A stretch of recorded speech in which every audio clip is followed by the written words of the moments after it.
G'day guys, how are we doing? Welcome to the live watch along. It is Alexander Usyk, Tyson Fury number 2. And at the moment, we are into round number 7 of Dave Allen and Johnny Fisher. Been a big card so far. I've got to admit, I haven't seen a lot of it. I've sort of watched this fight as it's gone, and what a fight that it's been. We've got a few in the chat already. We've got St Kilda 123. I'm not sure we've seen you for a while there, St Kilda 123.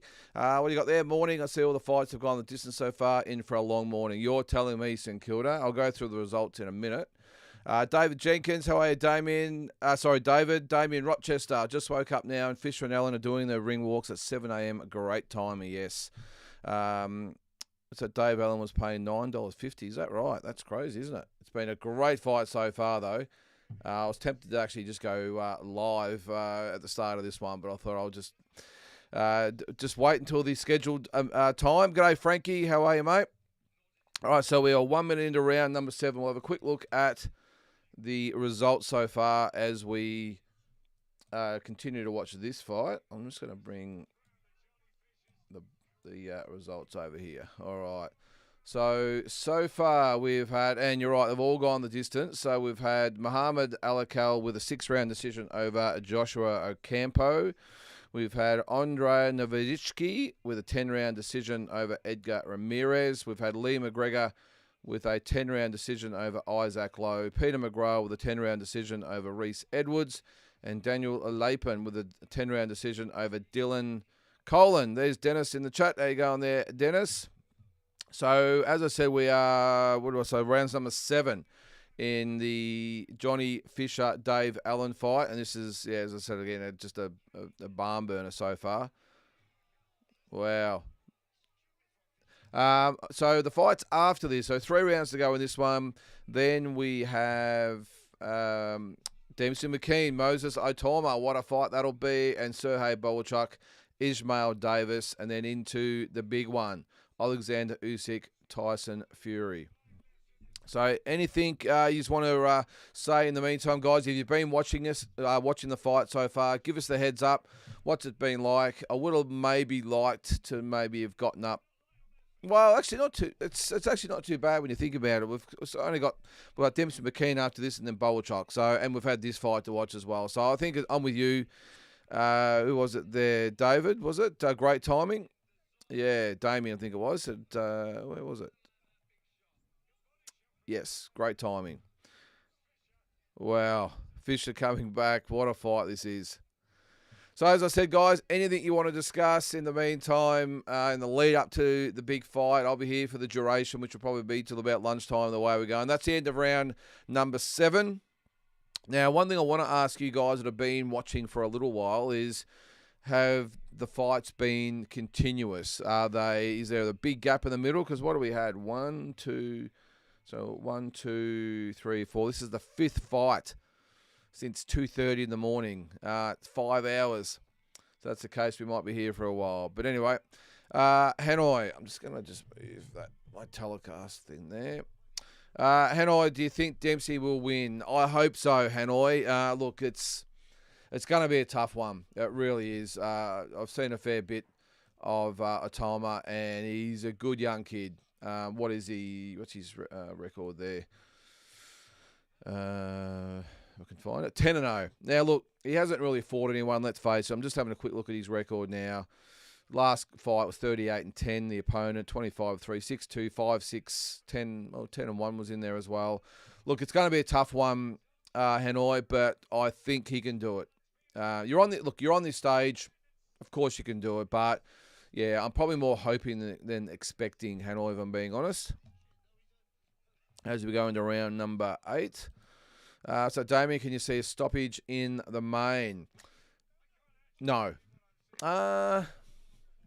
Very good question, Damien. Can I see a stoppage in the main? Yeah, yes. I'm going to change my mind on that. Yes, I think we can see a stoppage. I would think it would probably... Yeah, no, I could probably see both guys. I'm just trying to picture it now. Oh, just looking at the scorecards there. The announcers have it 4 rounds apiece. So, no, hang on, we're only in round number 8. So 4-3 it must have been, but they've got it 66. Oh, okay. Yep. So 66 they've got it at the moment after 7. Yeah, no, I can, Damien. I could probably see Tyson Fury wearing Usyk down. I could probably see Usyk wearing Tyson Fury down. We saw it. Look, the evidence is there for Alexander Usyk, isn't it? He almost got Tyson Fury out of there in the first fight. But I could probably see Tyson Fury. We've seen Usyk in the Dubois fight. Can he duplicate that? Dubois was a body shot, though. Dubois is a lot heavier puncher than what Tyson Fury is. But look, you never know. You never know. Stranger things have happened, mate. We'll see. Usyk paying $7 to win. Wow. I'm not really a bettor. But that is a lot of money, isn't it? So what's the odds on Fury there, Hanoi? Damien, no way. Just look at Dempsey versus Hrgovic. He definitely doesn't have the goods. Yeah, I'd said yesterday in my walking boxing video, Damien, that I did have a few concerns over the Hrgovic fight, and also the fact that in what was it?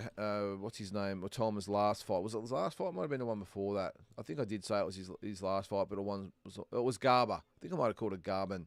Garber was his name, and he was a southpaw and he bombed him out of there. Having said that, though, Garber was 6-2, so I'm sure Dempsey will give a lot better account of himself than that. But the southpaw thing sort of worries me. Otoma has had success. He's got that big, sort of those punches he sort of bowls in. So yeah, it's going to be a tough one, Damien. What's that? Usyk is $1.76. I would have thought that would have been more like it, Damien. As I said, I'm not a bettor or a gambler, but I would have thought the odds wouldn't have been that wide. But anyway, you guys let me know. So 225 for Fury. Okay. I saw this, Damien. Usyk's team tried getting Fury to shave his beard, and Fury told them to kick rocks. Yeah, well, look, the thing is with the beard, the concern, if you didn't know, was that it might cushion the blows as we end round number 8 here of Fisher versus Allen. This is exactly the fight we thought it would be, by the way. It can cushion the blows. Look, I don't know. As you can see, I've got a full beard, and I'm not sure whether it would block the punches that much. I mean, you get hit with a good shot, it's getting through no matter what. And I don't think a beard's going to do too much. But at the end of the day, as I interviewed Jai Pataya there, I can see there. It's great to see him there getting a little bit of attention there. But, lots of people have boxed with beards over the years, so I don't think they've got a leg to stand on. I don't think it's that bushy anyway, is it? I mean, it's a full beard, but, it's... I know in the amateurs you can't box with beards, but I'm pretty sure the pros are okay. All right, Double G, what do you got there? Hang on. I'll get that comment up there. Putting my head on the chopping block. Usyk will win in better style than the first fight. The fact that Fury is trying head games with weight stuff tells me he's desperate and out of ideas. Yeah, look, this is the great thing about these fights, isn't it? They're full of intrigue, full of the back and forth between the camps. Look, I just think it's going to be a great fight. Look, I can see the fight going the same way as the first one, but if you've watched the videos this week, I have said my money's on, my virtual money is on Tyson Fury. I think he can get the job done. I don't know how and why. I just think that the fight will be pretty much the same up until the 8th or 9th round as the first fight. And I just got a feeling that Fury might dig deep and get the job done. So the judges here, by the way, have Dave Allen in front, 76-75. They've given him the last 4 rounds. It was that 10-8 round, of course, in the round number 5. That's where the even fight came from. So, hey, mate, there's no putting your head on the chopping block here, Double G. I just think this is such an even fight, such a 50-50 fight. Geez, I could see Usyk going in there and getting Tyson Fury out of there in 1 round. I mean, this is just the type of fight it could be. It's just so evenly matched. And the first fight, again, we tend to forget that it was such an even fight. I mean, that could have went either way.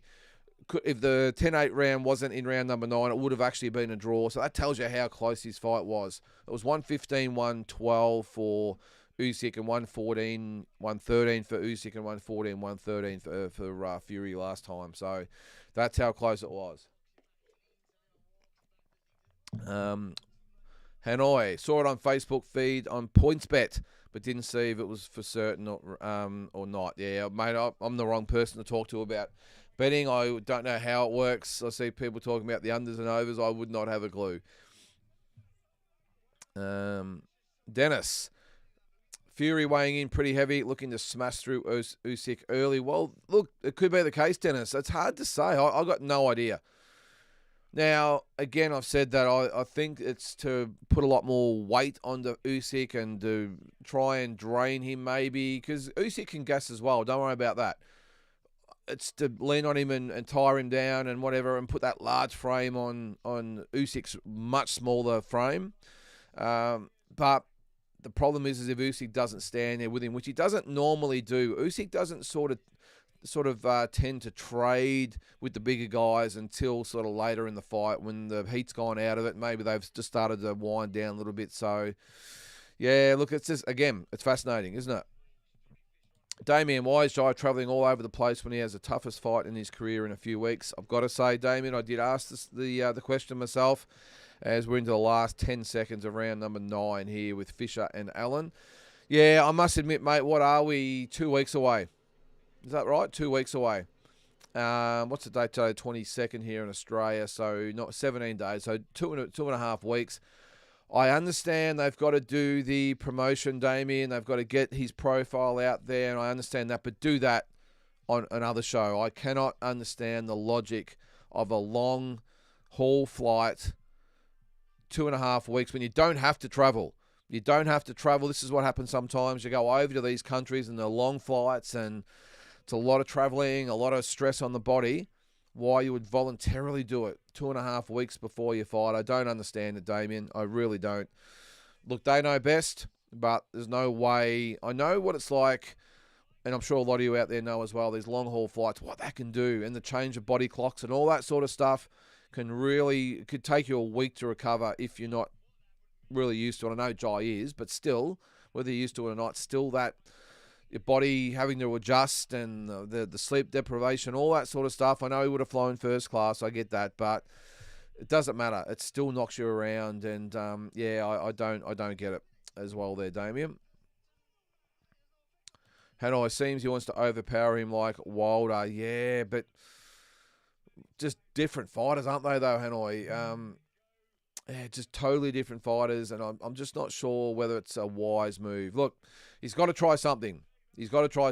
And rather than tweak the game style, maybe he's doing a lot more conditioning work to maybe a little bit more fresher later in the fight. Maybe he might even start a little bit slower and try and finish strong. I don't know, but again, this is the intrigue that we have as we are 30 seconds into round number 10 here, guys, in case you're not watching. But yeah, it's going to be good to watch the first few rounds, Hanoi, and just see which way this fight's going to go. There's James Brown in the chat. How are you, James? What are your thoughts on the show so far, mate? Give us a bit of an update if you've been watching all night, morning, whatever it's been. Jai versus Niika, $40 on DAZN. Take note, that other rip-off loser promoter. $40. Look, it's hard to argue with Damien. I know the one you're talking about here, No Limit, of course, but they'll charge $70 for let's just say a card that's maybe not as good as these DAZN cards. Look, they do work a lot differently, I think, with funding, Damien. Although, look, I'm trying to stick up for No Limit here and try and find the logic, but I must admit I can't. $70 is a lot of money. Not so much for Tim Tszyu's fight, but because you've got to remember, in the States, so they'll pay $70, $80, even $90 for, say, Canelo or that. And Tim, up until the last fight, was sort of our version of Canelo. So I don't think anyone sort of minded paying the $70 for Tim, but it's when you're paying for the lesser lights down below. That's a tough one to swallow, Damien. I get it. There's a lot of critics out there, I understand. All right, Damien, are you doing a review in a walking boxing after this or just a review? Depends if Neil he was up early wanting his walk, by the way, and I felt so sorry for the little fella. I think my wife was going to take him for a quick walk if he wanted to get out. But if not, Damien, straight after the main event, I will be taking him for a walk and doing a review. Worst case, I'll just do a review. We'll see. But either way, there will be something after this, mate. I'll do a full review. And probably most likely tomorrow with Walking Boxing, I'll go over it again anyway, because then all the other reviews will be out and I can review the reviews, if that makes sense. All right, James, I predict Usyk KO. Wow. I think Fury will try to go after Usyk, and that is a mistake. Yeah, he is dangerous, James, isn't he? He's Alexander Usyk. He can get the job done. And he's almost like they can sort of lull him into, or he lulls them into his zone, and then he cuts loose, because he does have a lot of stoppages. As the bell rings for round number 10, or the end of round number 10, both guys absolutely exhausted in this fight. Even though I've just missed a lot of the last 3 rounds, this is going to go down to the wire. And Dave Allen asking the question, did I do enough to win? But just exhausted at the moment. David, where is the fighting man, John Fury? Well, David, I did see that apparently he was told to step aside. He won't be in the corner tonight, apparently. He's been told, and this probably gives you an idea of how serious, well, I was going to say how serious Tyson Fury's taking the fight. Geez, what would you expect to take the fight seriously? It's the undisputed heavyweight championship, isn't it? So, yeah, but apparently, and I really welcome this too, David. I think that it's just a distraction for Tyson in the corner.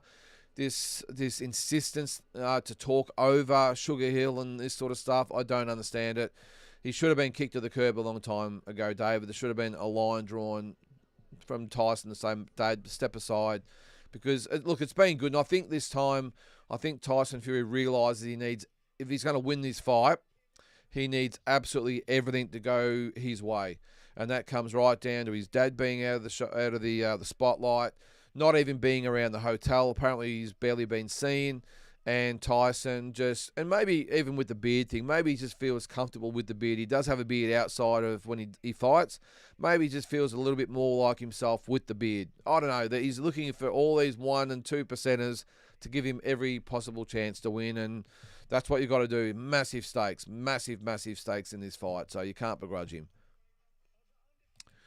Adam, hope you're well. G'day, mate. I hope you're well too. I was thinking about Tim. The best person to train him would be Tony Harrison.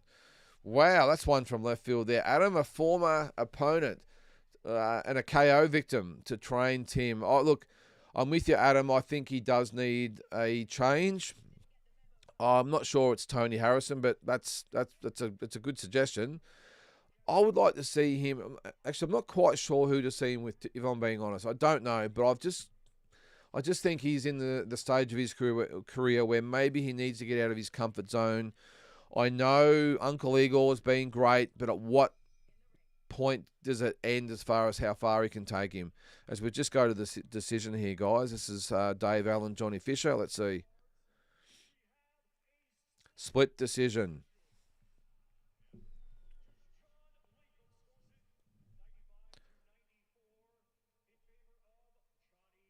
$95.94 Fisher.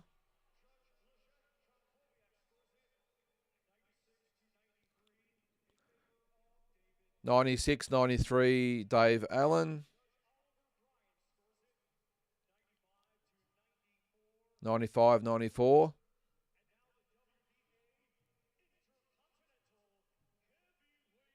Let's see. Johnny Fisher gets the nod, and Dave Allen cannot believe it. He cannot believe it. Dave Allen moves to 24-6-2 with a win over. Johnny Fisher. Johnny Fisher. Wake up, Lynn. It's been a long morning. Johnny Fisher moves to 13-0 with a 10-round decision over Dave Allen, who drops to 23-7-2. Well, Dave Allen thought he did enough to win. I just think it could have gone either way. And I think the decision was right. Split decision either way. Johnny Fisher, the house fighter, has got the win. But he had to work for it. No doubt about that. But as for your question there, Adam, yeah, I'm not quite sure. Would someone like a Freddie Roach... I'm not quite sure. Anyway, I'm sure there's someone out there, but I just think that maybe Uncle Igor, look, I know he's been around a long time. I'm just not quite sure whether he's been at that top level enough and whether he really takes Tim out of that zone and makes him feel a little bit uncomfortable. I don't know, but look, I just think Tim at this stage of his career needs to do something just to start afresh. And I know it would be massively hard thing to do to stop getting trained by Uncle Eagle, but you've got to make these hard decisions if you're capable or if you're willing to do whatever it takes to get to the top. And seeing here with Tyson Fury would have been a hard decision to tell his dad step away, but you got to do what you got to do. Massive stakes again, and I just think that's the right thing. I'm not totally against him, Adam, staying in Australia. I'm not so convinced he has to go live in America. I think he could have the best of both worlds and live here, do a portion of his camp here, and then go to America for the hard part and whatever. But you know, he's got some hard decisions to make, hasn't he? Damien, John Fury is an idiot who brings no value. He was at his best with his uncle. Yeah, another good call, Damien. Yeah, but again, he's made the right decision by telling John to step aside.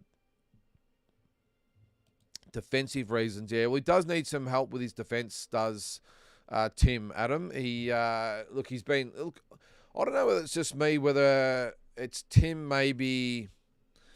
what would you say? He maybe losing the emphasis a little bit on... or taking away the emphasis a little bit on the defence. Whereas, because he looked a lot better defensively early in his career. You know, around the time where he was beating, well, just before he probably fought Mendoza and those types of guys, and Harrison. But the question to ask is it because he's fighting the much better fighters and the level of fighter has gone up? So it just depends. But either way, he needs to work on his defence, whether he's let it lapse or the opposition's gotten better, whatever it might be. I just think I'm with you there, Adam. I think that he needs to work on his defence if he's going to have a chance to get back to anywhere that he was. Now, it's a massive challenge for Tim Tszyu to get back to where he was, but to give himself that whatever chance he may have, I think he has to change trainers, and you're right, get back to some defensive work. Yeah, Damien, the bookies didn't want to lose that dollar. Yeah, I'm with you. So just to recap again, guys. So in the fights, Muhammad Alakal with a 6-round decision over Joshua Ocampo. Andre Nowitzki with a 10-round decision over Edgar Ramirez. Peter McGrath with a 10-round decision over Reese Edwards.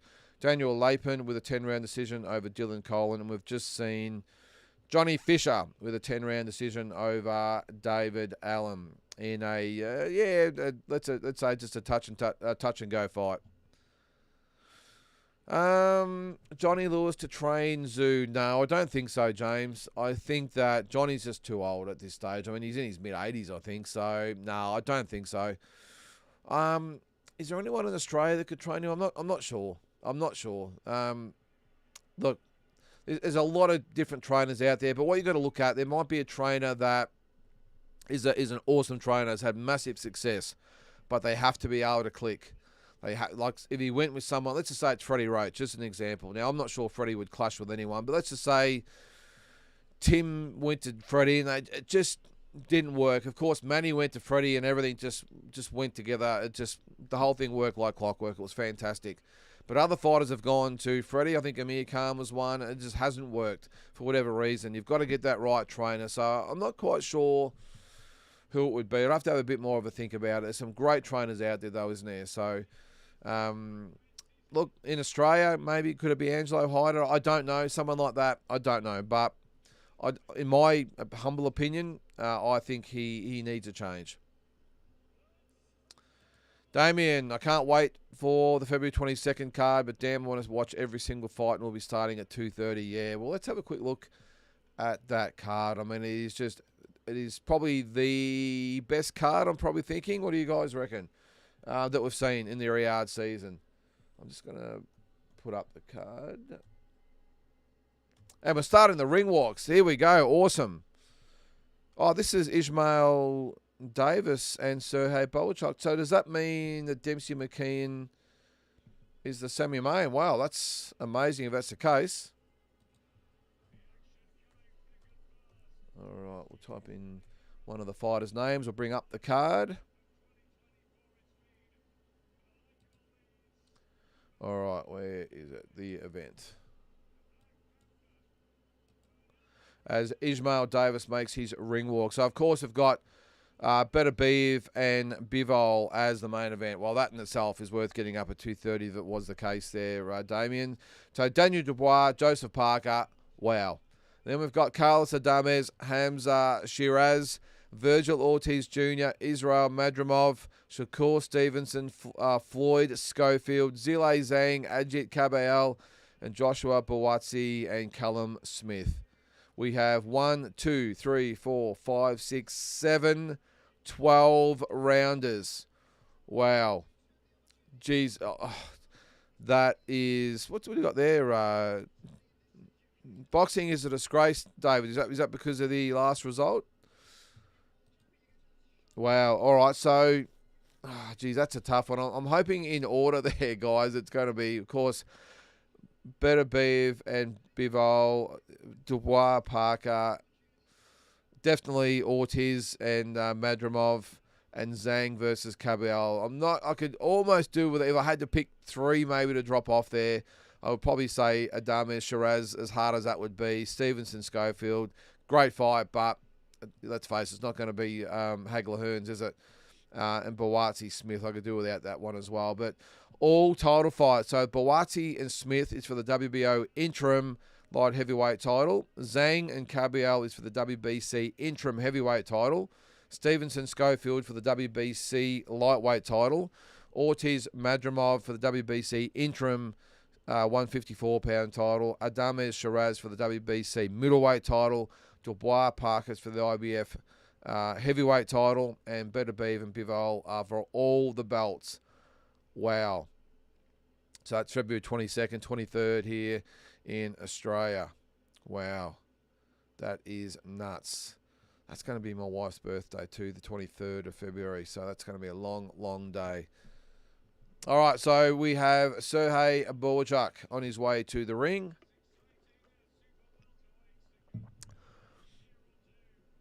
All right, Andrew Williams, apologies to Dave Allen, got that wrong. Yeah, look, I just think it could have gone either way, guys. David, you're obviously not happy. How can it be judged like that, corrupt as can be? Do you really think it was like that, though, David? From what I saw, I mean, we started the telecast in, round number 7. I thought up to round number 6. It could have been 3 rounds each, and the last few rounds did look pretty even. So, but let me know. They haven't actually updated the scorecards, was it? Was it 96? This they have 95, 94 times 2, and the other judge had it 96, 93 for Dave Allen. As Bouchuk enters the ring. Adam, looking at the records, what has happened to Jared Hurd? He goes, all right, good question. Good question there, mate. I don't know. He has just gone missing, that's for sure. And he was a really good fighter. I'm just going to type in his record here and just see when last time he was in the action. Or in action. Where was it? Where was it?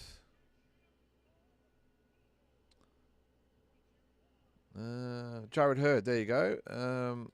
We'll bring him up as we start the announcements. Hasn't fought, well, there you go. I missed that one. I forgot about that. He did fight in August.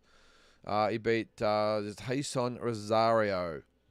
No, he didn't beat him. It was a draw, that one. And before that, his last fight was about a year ago against Ty Edmonds, where he won by 4th round stoppage. But he hasn't really had a big fight since 2019 against Julian Williams when he lost his IBF 154-pound belt.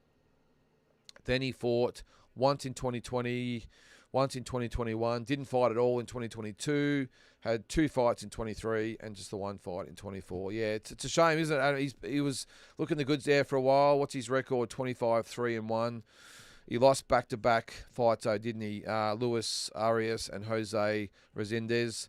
He lost a split decision to Arias and then a 10-round stoppage to Resendez. So, yeah, it's going to be a long way back for him, mate. But that's what's happened to him. It's a shame. He could be a good comeback fight for Tim Tszyu, maybe. Although he can punch as well a little bit too, so maybe not. Damien, Tim ditched his American plans. He should ditch his Australian plans and go to Russia and train with his dad. Would be the best move. Yeah, and look, not a bad call there, Damien. I don't think it's going to happen, but I think his mum actually said that as well, that he should go to Russia.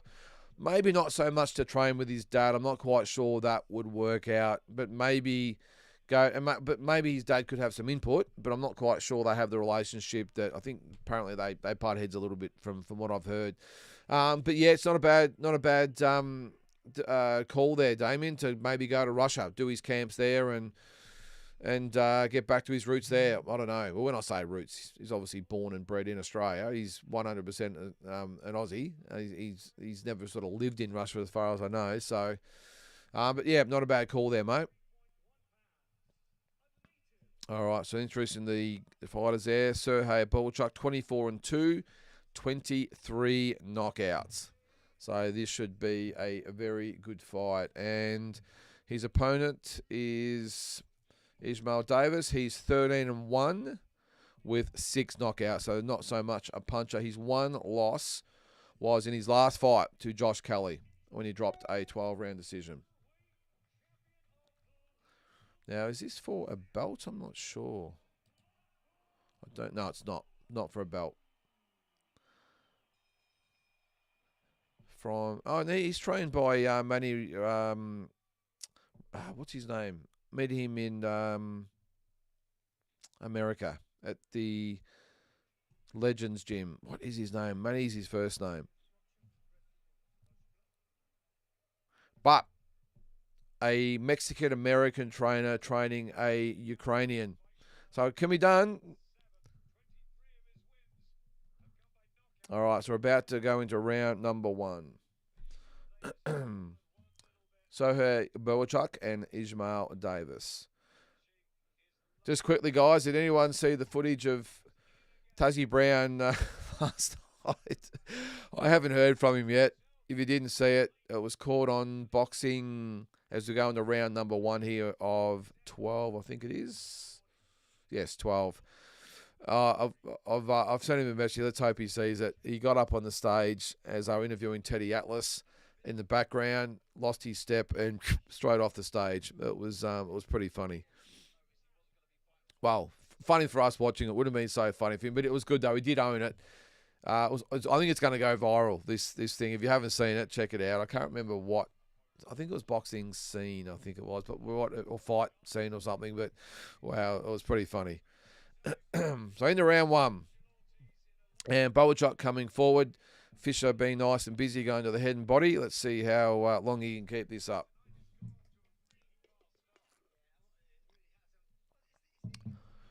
And I'm just wondering why the Dempsey McKean fight is the main support.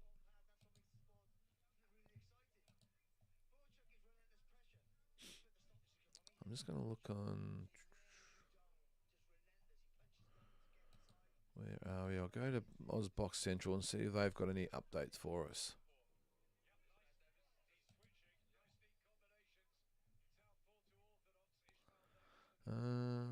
Nope, nothing. There's no results on there at all from Ozboxing Central. That's very odd.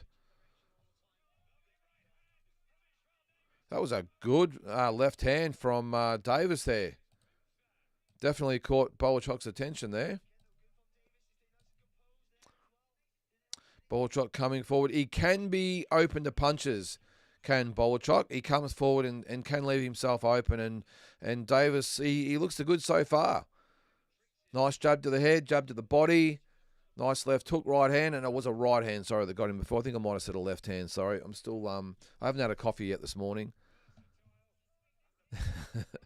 I'll see what I can do there, Damien. I'll see. I'll bring. I think it was on. It's definitely. It was funny. Look, I don't want to. I shouldn't say it was funny. Well, it was funny. But again, he owned it. He got up on stage, lost his footing, and just fell over the back. And yeah, he obviously got up a little bit sheepy, but he still did the pose. He wasn't. Nothing flusters Tazzy, I can tell you. Where is it? I'm going to see if I can find it. No, it's on a different page. Sorry. I'll see if I can find it anyway. I wonder if he's put it up on his page. No, in Tassie he has, because it wouldn't phase him. Where is he, Tassie? There it is there. I'm not sure how do I... Can I share my screen? I'm not sure I can. On my other computer I have, but I'm not quite confident on this one, guys. But where is it? I wonder if... No, it's on Tassie's account, so I can't really do much with it. He's looking the goods over there, Tassie. Wow, he's got the big dark shade. Geez, he's sitting like 3 rows back from the ring. He's got the shades on. He's got the gold shirt by the looks of things on there. You see him there with Janabek. He's done a lot of interviews too. Good on him. He's living his best life over there. Tassie, good stuff. Check out the Aussie promoter. If you're on Instagram, guys, check out the the Aussie promoter. Look, check him out. He's just put it on his feed then. And I'm sorry, I know I'm getting off track here, guys. We should be watching the fight, but I'm just watching there. Teddy Atlas is getting interviewed. Tassie gets on stage, and just falls off the back of the stage. But he gets up, has a quick look to see where the people are watching. Yes, Tassie, people are watching. It's on the main stage of the Ring Magazine Awards, I think it is. And has a quick look around, dusts himself off, and still does the pose. I love it. That is awesome.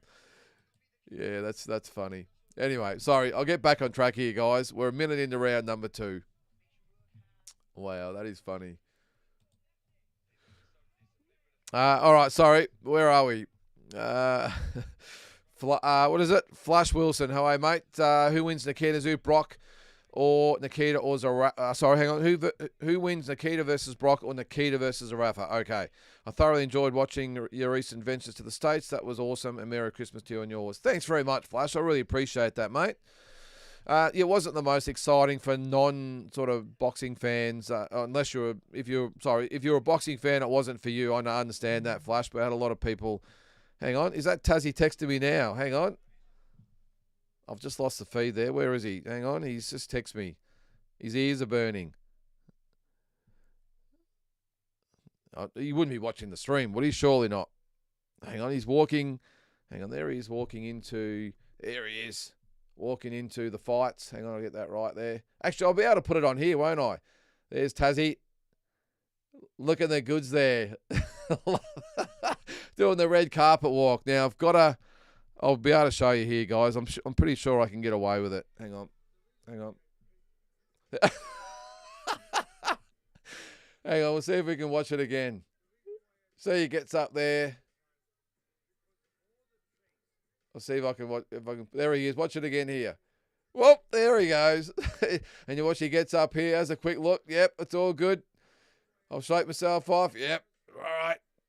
Get composed, and there goes the fist. I love it. That's awesome. That is awesome. Hang on. I'm just going to see what he sent me. I hope he hasn't told me to stop spreading the video around. But it's funny. Where is he?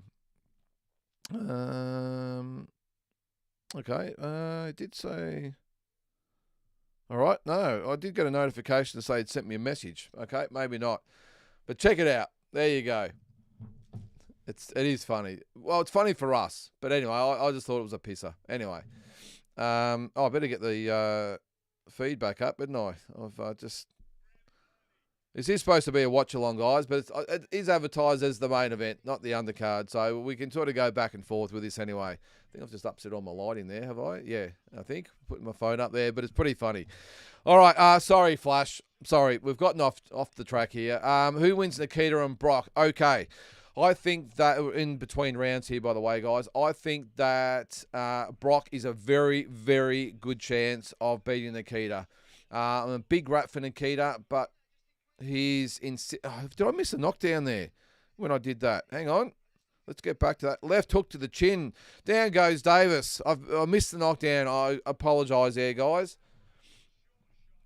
It was a beautiful left hook to the chin that dropped him, and I've missed it. He did last out the round. It's between rounds, so I apologise for that. I've gotten off track.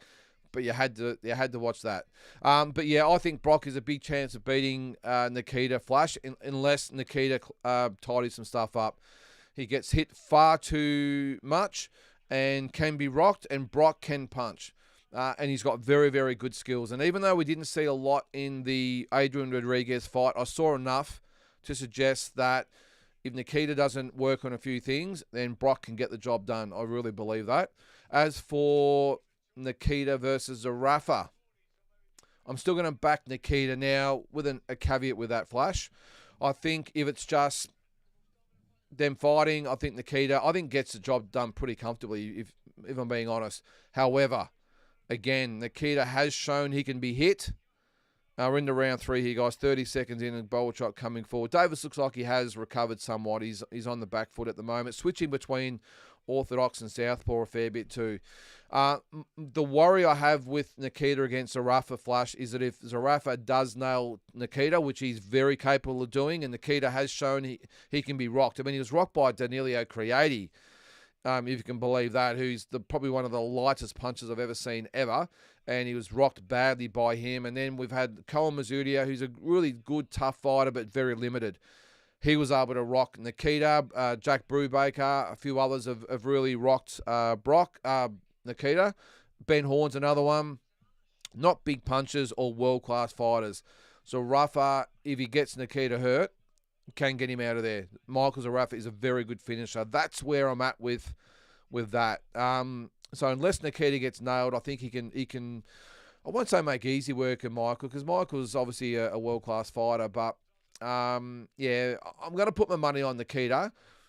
But I have got to worry that if Zerafa lands, he could get him out of there. And thank you very much for the your comments there, mate. I really appreciate it with watching the videos, and Merry Christmas to you too, mate. All right, so we've got just over a minute to go in round number 3, and Bouchuk coming forward lands a nice right uppercut on Davis there. I've got a feeling this is not going the distance, because already Davis looks like he's a little gassed, and he's starting to hang on and starting to wear some shots. And Bouchuk, in typical Ukrainian style, is just coming forward like the Terminator at the moment and looking to finish this off. So we've got 45 seconds to go in round 3. Good body shot from Bouchuk there as well. And, yeah, Davis at the moment really trying to hang on there. So, look, we might get lucky and get an early stoppage here, guys. And he's really struggling to really hold on as well. Bouchuk punching out of those clinches and landing some good shots and hard shots too. And Davis looks really the worst for wear in, round number 3 of 12. And Davis coming forward, but it's Bouchuk who's landing the biggest shot. This is not a great strategy from Davis either, by the way, guys. He's trying to punch with a puncher. The worst thing he can do. As we end round number 3. Damien, I just went on the Aussie promoters now. He doesn't like No Limit. What an absolute legend. Yeah, look, I love the Aussie promoter, but he does rub a few people up the wrong way. So if you're a little bit of a snowflake, that is not the page to be on. But I love it, and he always comments on our posts, shares a lot of our posts as well, and I just like the way he calls it the way it is. And, yeah, he's put that on his page, so go check it out. Yeah, Trevor, it was very funny. Mutzi, Merry Christmas to you too, mate. Thank you very much for that, and looking forward to the main, yeah. So we'll get into a little bit more, of course, after the Dempsey-McKean fight. Let's hope this one doesn't go the distance, and we might have a little bit of an earlier morning. Yeah, you're about to get banned, buddy. I don't know who you are, and I don't like all the comments you've just put up there, whoever that is. It's in Russian. Mutzi, the card seems to be flowing a lot better than previous Saudi cards, not as much fluffing around. Yeah, well, that last fight, Mutzi, straight into it. It was great. So round number 4, and we've got Bouchuk coming forward, poking out a very, very hard jab. Davies, you can see, trying to get back to what was successful in those first couple of rounds. But whether he can hold Bouchuk off is another question, because Bouchuk coming forward and really now in round number 4, you'd think the engine is humming. the oil is moving around the engine parts, and he's in full beast mode at the moment. He realised he can hurt Davis, and coming forward with some really good shots. And Davis, he looks a lot smaller too, Davis. Just want to see what his last few... Oh, no. Okay, so he's actually fought as high as 160. His last fight, it was at 159. So, okay. But he looks a lot smaller than Bouchuk, who just doesn't stop throwing punches and coming forward. Damien, yeah, does get promoted as a fan in me, yep. He definitely rubs a few people up the wrong way, Damien, but look at his content. He does not pull punches. It doesn't matter what subject it is either. No one's taboo. Loves getting into some of those boxes out there, but he's a massive Jai Pataya fan and Isaac Harbin fan.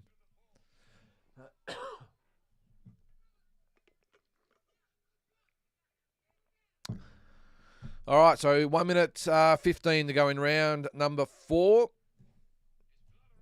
Again, guys, anything else you want to discuss, put it in the chat. This is what we're here for. We've got about almost 40 people watching at the moment, so I'm sure there's got to be something you want to talk about.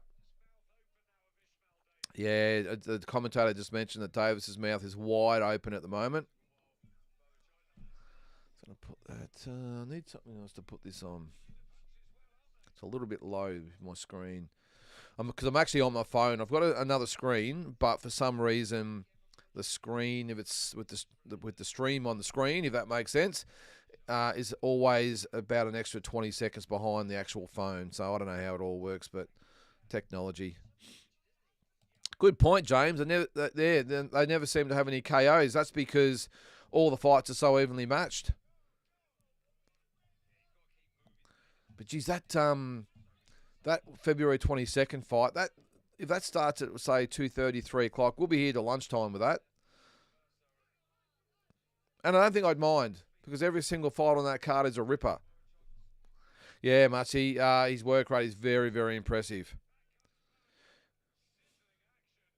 Fight's a little bit like Triple G.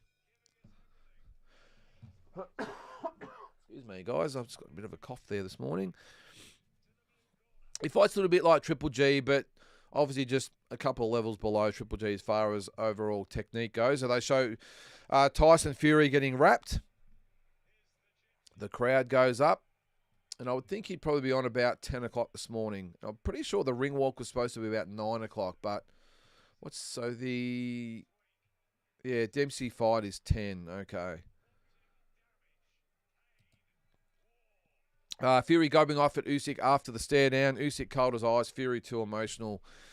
Yeah, Usyk could be a real nightmare, Dennis, to be fighting. If you're looking to get under his skin and maybe get a reaction from him and whatever it might be, he's not the type of guy that just gets dragged into that. It'd be very frustrating because Tyson Fury is used to having, the Deontay Wilders of the world who interact back with him and get involved, and he loves that. Usyk, as you said, just cold as ice. Doesn't give him anything. And I think a lot of this is just Tyson just trying something, just to either get himself up or for the crowd. I don't know, but very, very frustrating, I think. And I'm not sure he's too emotional, Fury. I think he's a lot calmer this time than the first fight. But, yeah, he would be a frustrating guy to be in against Usyk inside and outside the ring. They should piss Sergio Mora off and get Max Kellerman on DAZN. Yeah, I'm not a big fan of Sergio Mora either, Damien, and I used to love Max Kellerman. I'm surprised that no one's picked him up. All right, so round number 5, and Bouchuk just continues to work. Davis doing well, though, to hang in there at the moment.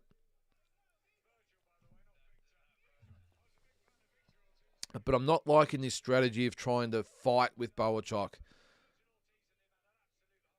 because it's a surefire way of gassing yourself out very, very quickly. Some of the stats there. Trying to see the percentage. 36% for Davis, 38% for Bouchuk, but he's landed a lot more. 58 to 36. That was through round 4. Doing better, though, Davis. Look, as I said, I haven't been a fan of him coming forward, but he's actually having a little bit of success. But how long he can go for, that's the question. Because Bouchuk, we know, is just going to punch and punch and punch all night long.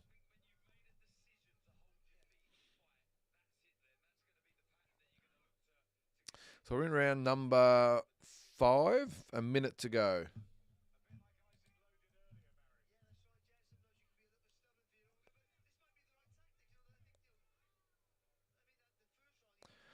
A nice inside work from Sergio Mora there.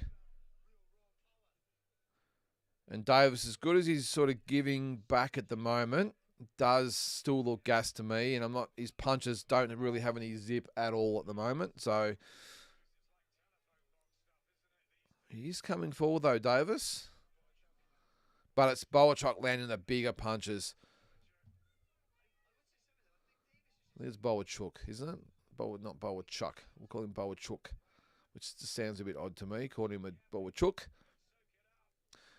And now Bouchuk he's finishing the round strongly. I think he's maybe won 4 of the 5 rounds and had the knockdown. So I think he's well in front at the moment, is Bouchuk. But Davis, look, he's doing okay.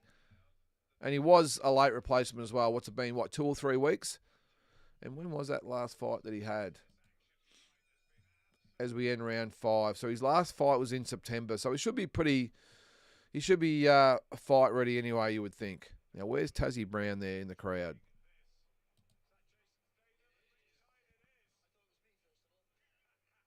There's Jason Statham sitting next to Turkey LL Sheik.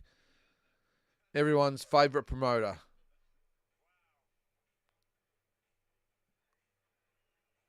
Daniel Dubois in the crowd, a very keen onlooker. He might be fighting the winner. Unless it's Fury. If it's Usyk, maybe he might get the rematch. But he's got to get past Joseph Parker first, of course, in February. And I think Parker's a really good shot at winning that fight. I'm still not completely sold on Dubois. I'm just not sold, guys. Look, he's been great so far. Last fight against Joshua was fantastic, and he did perform okay against Usyk. But yeah, I don't know. For me, I'm just not sold. And I think Parker is a live chance to win that belt.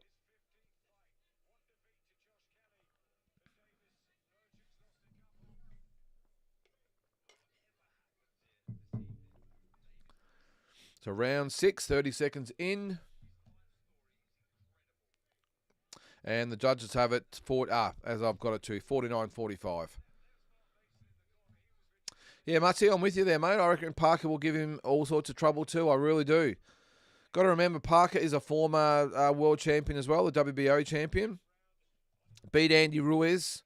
So he's had Deontay Wilder as well. He's beaten some good fighters. So, and again, I'm not sold on Dubois. I just think on the night that I think Parker can win the fight. So Damien, one of our loser leftist media will pick up on the DAZN Foxtel deal because the Saudis purchased 13% of DAZN. So they got some as well. Yeah. Well, you're right there. They won't though, Damien, because our media don't give a toss about boxing, do they? And even the reporters they get to report on it do it half-assed. The social media guys do it a hell of a lot better. I mean, the guys like Noonan Boy and Jay McAllister, they're the ones that are out there. The Oz Boxings, before the fight, really good at. I think it's good with all different sort of media. I think, in my opinion, Australian Boxing Central is the premier news site in Australian boxing. Oz Boxing used to be. They've dropped right off since then. Since they lost their presence, I think, on Facebook and everything, I think you don't really sort of see much from Oz Boxing anymore, which is strange because, as I said, they were number one. But I think Australian Boxing Central, operated by Noonan Boys, shot past them, and they are the main side in Australia. Then I think you've got guys like Before the Fight, Rob Shife doing great things, who gives us the content with the fighters. Every day it seems like he's interviewing fighters and he puts them on together, and I think that's great. And then I try and find my little place there where I'm not really big into the interviewing sort of thing, but I like to just have lots of content, just giving my opinion on it and interacting with you guys. That's why I like to do it. And then you got Jay McAllister, who gets around and interviews all the fighters. I just think at the moment there's a lot of people out there doing the heavy lifting, and the Australian media just could not give a toss. They're all off, getting all nice and fluffy with the Matildas and everything else, and that's great, giving them their due, but there's a lot of sportsmen, not just boxers, that are doing some great things and just get pushed aside because of these agendas that our media have, mate. So, what's that? Anything they can get outraged? Yeah, well, good call there, Damien. Yeah, I didn't actually factor that in. Yeah, they're looking at anything they can to get outraged about, and I've found that firsthand, Damien, when we did the Jeff Horn Michael Zarafa fight. I know I've probably told this story before, but again, I like to repeat myself a fair bit, as I'm reminded sometimes. But when we had the Horn Zarafa fight, Jesus, I'm going to say my stream just went down then. And all the media wanted to focus on was the fact that we had ring girls, Damien. Oh, and that is it. It is over. Davis has retired in the corner. Not a bad decision. He was really starting to wear some punches. So I think that's a really good decision by his corner. Good call. But, what happened in that, Damien, I'm not sure. Well, I am sure I've told the story before. But if you haven't heard it, we did the Horns Zarafa fight in Bendigo. And I got a phone call the week of the fight from a reporter just wanting to interview us. Yeah, no drama. Because they did cover it overall. This is the Bendigo Advertiser, by the way. And they did cover the fights because it was probably the biggest sporting event they've had there in forever. 5,000 people at the venue. They probably could have got another couple of thousand in there if they had a big enough venue. But it was a massive event, and the fight delivered. It was awesome. It was a great event. It was great fights on the card. It was without pumping ourselves up, But I got the phone call, and she said, "Well, what do you think about people? Or what do you think of the opinion that you're exploiting women and this sort of stuff?" And I said, "Are you kidding me? Are you serious? Can you be serious?" And I just said, well, maybe go and talk to the girls. They're models, they're dancers, they were great young girls. They worked all our shows. They loved doing it. They loved getting up there and doing their thing, and they were dressed appropriately. But the media there, with the Bendigo Advertiser, just really focused on the fact that we were so-called exploiting these young girls. And I just, in nice-ish type of way, told her to go jump on her head, and then told her boss to give me a call. And the boss rang, and then I ripped shreds off her and told her never, ever, ever to call me again, and don't bother even covering the shows. It was disgraceful. And on the night, Dean Lonigan, who was the lead promoter of the show, had got a guy to do it. He had one of the ring girls' brothers do the ring stuff for the night with the ring card stuff up until the main event. So just trying to make a point, but I'm with you, mate. The agendas. Look, it's starting to turn a little bit, though, Damien. It's just starting to turn because people like us are starting to rise up and say, hey, enough of this bullshit. So, anyway, on to the boxing. We've probably just lost half our viewers. Did you see them trying to find those so-called neos in Melbourne yesterday to possibly get 5 years in prison? No, I didn't. Didn't see that, mate. Yes, I do agree that all those symbols and stuff, I agree that they should be outlawed. But these days, you can be called that or described as one of those. I can't say it on here, I don't think, because apparently it can get you banned or whatever. But yeah, these days that term is thrown around way too loosely, Damien, because if you have a certain political persuasion, you are labelled that in a second. And technically, I'm a very much a conservative person, conservative views, right wing, if you will, far right apparently, far right back in the Holocaust days, and you know what that led to, what that meant. Well, apparently these days, with my views, being a conservative male, I am a far right conspiracy theorist. So anyway, but I don't care. I'll stand up for whatever I believe in and stand up for my values, mate, and I'll never bow down. All right, Peter, morning to you, mate. It's a bit early for the black and white squares, Peter. Not just in the morning here, but also in general. You've haunted us over the years. I'm tipping Parker by decision and Usyk by late stoppage. Late stoppage, okay, yep. Thanks for the Parker support. It seems like there's a lot of you out there thinking the same. All right. Excuse me, guys. Let's have a drink of water there. It's taken me 2 weeks to get over this bloody nuisance head cold, but I've still got the little bit of remnants around.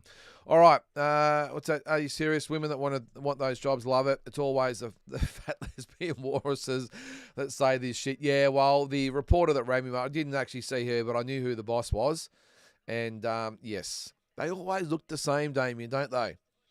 You don't see really attractive, young, blonde, women who have those views and get all bent out of shape. And the girls we had were awesome, Damien. They were just so lovely. They loved what they did, and they were horrified by the whole thing. They really were. But as I said, they're models, they're dancers. They love getting up there and showing their stuff and interacting with the crowd, and they get paid. This is the thing that people don't realise, Damien. They get paid very, very well to do it. And if they didn't want it, it's not like I've got the ball and chain around them, dragging up to the ring and saying you will do it. I had so many people, and I'm sure other promoters are the same, contacting me for jobs. So, what are you going to do? Thanks, David. Nothing wrong with right wing. Well, if right wing is wrong, David, as they say, I don't ever want to be right because, look, I don't care what your point of view is, but yeah, don't come at me just because I love my country. I want my kids to go to school and actually learn maths and English and that sort of stuff and not have all this stuff rammed down their throat. That's all. That's all it is. I just want to be left alone. I don't want to be told how I should think, how I should live, how I should act. I should like this and I should like that and I should have, X amount of workers or whatever it might be. That's what I don't like. So I just love my country. I love my family. And I just want to live a quiet life, make enough money to put food on the table, to have a roof over my head, to be able to travel and live a comfortable life. Is that too much to ask? What do we got? Steve, ring girls are great. Ignore the clowns. Yeah, well, I ignored it all right, Steve, and told her to where she could shove that opinion. Oh, that's a good call there, Andrew. Public comparison spot on. Yeah, that's a really good comparison. Geez, he had some great fights, didn't he, Kelly Public? Thanks, Damien. All right, Peter. I remember small people were not allowed to be involved in wrestling, and the small people were furious because they would have lost their employment. Educated fools trying to brainwash us. Well, mate, 100%. In this day and age, we're in between fights here, so we can have a bit of a rant. If you want to have a rant there, put it in the chat and we'll discuss it. Whatever you want to do. But people are being offended on behalf of other people. Now, one of the main examples of this, they had a guy in America. And again, we're in between here, guys, so we can stray off track. When the next fight starts, we'll be back on track. But they had a guy and he put an Indian headdress on, not the red dot Indians, the native Indians, and went to all the locals and said, are you offended? Oh, yes, we're offended. These are the white people. These are the white Americans in a certain type of neighborhood, in a certain type of state. You know the ones I'm talking about. What do you think? Oh, my God, you can't do that. That's cultural appropriation. I'm so offended. So I went to all these people, and they were all offended. Then he went to and interviewed all these native Indians there. And every one of them said, yeah, whatever, that looks good on you. None of them were offended. Then the Mexicans, he puts on the sombrero and had a fake mustache on and the, whatever it is they wear, the blanket thing they wear. And all the white people were offended. The liberals will call them. The Mexicans thought it was hilarious. They thought it was hilarious. And actually thought, that's great. You look awesome. Thank you very much for respecting us and all the rest of it. Oh, hang on. We've got Turkey Al Sheikh Appreciation Hour. This could go a while. So I've got a little bit of time to talk. But so, and in this case, you say there, Peter, yeah, the little people, small people, little people, whatever I think they're little people, whatever, small people, little people. Everyone getting bent out of shape on their behalf. They're the ones saying, well, I haven't got a problem with it. I just want to earn a living. I want to have the same opportunities as everyone else has. But all those people, oh my God, you're exploiting these people. Anyway. I'll go down there. Who we got? Ryan. How are you, Ryan? The Ortiz-Bouchuk fight back the other day. Watched the Ortiz-Bouchuk fight back the other day, and I think both these guys give Zoo trouble if he faces them. Thoughts? Brian, look, based on the last fight, and you can only go by that, I think Bouchuk, even from what I've seen there, would I think wear Tim down. I can't believe I'm saying that, and I hope apologies to anyone that I know from Team Zoo that's watching. I just think I could only go based on the last fight. I think Bouchuk wears Tim down. Ortiz could. I think Ortiz is an interesting one because Bouchuk's style is all wrong for Tim because he's very similar to Murtazaliev. I think similar, not the same, but just similar. So I think Tim would have problems with Bouchuk. Ortiz might find he finds him a little bit easier because he's got that Mexican, obviously the Mexican style, but he can bang. Look, I don't know. Either one. Look, both of them give Zoo trouble. Tim trouble. There's no doubt about that. But I'll probably favour both those guys over Tim at this stage. Tim, again, you can only go by the last fight, and he's got a long way back to prove to himself and to everyone else, us people out here watching, all the fans, that he's got what it takes. And unfortunately, I know the Fundora fight has the asterisks beside it, but the Murtazaliev fight is at the moment. I think it's with a lot of us Tim fans. It's very haunting, and the thought of that, I can't get past it until he has another couple of fights, until he shows something in those next couple of fights. I'm going to back Ortiz, Bouchuk, Charlo. I'm going to back all those guys against him at this stage. I mean, you can only go by that, and unfortunately, the way he was blown away by Murtazaliev, I just can't see him beating those top guys. I'm just being honest. The clowns need to leave us alone. Yep. James, far right is anything slightly to the right of Stalin or Mayo. Yeah, well, you're right though, mate. There's no... Geez, the winner of the raffle... I hope it's not a motorbike or a car or something, because he's going to... I hate to say he's going to struggle to fit in it or on it. He's a big boy. Is it a Mercedes or something? Anyway, good luck to him. Good on him. Yeah, there's no such thing as just being central or centric, whatever, or just slightly right. It is you're far right.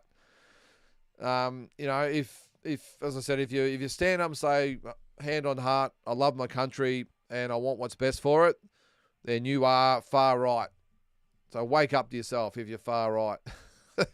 I'm just really happy at the moment, James, is that especially since the US elections, there's been a lot of people that have come out and standing up and saying, right, no, enough of this hiding in the shadow stuff. We're going to come out and shout these people down because we are the majority, James. But we've been dictated to far too long by the minority and said, yeah, whatever. And what's happened? We've allowed them a little bit of a platform, a bit of a voice. And as they say, you give them an inch, they'll take a mile, or you open the door a fraction or a crack and they kick it in. And that's what's happened. I'm just glad now that us far right people of the world are starting to take our not just our country but our world back, and I'm looking forward to the Orange Man getting in on January 20th, James, and bringing a little bit of sanity back to the world. Yes, Peter, good stuff, mate, and I think there's more and more people starting to say that. Right wing and proud. What are we? Oh no, we're not losing any viewers at the moment. We're slowly increasing. I'm surprised we haven't had the people wanting the live stream. They'll probably come when the main event starts, I think. And then they'll be giving me the thumb. No thumbs down yet. That will come. There'll be someone that doesn't like the fact that I've got it as a live watch along, and they've thought it's a live stream, and they'll let me know all about it. Dennis, right wing equals logic, common sense, old school values. 100%, Dennis. 100%.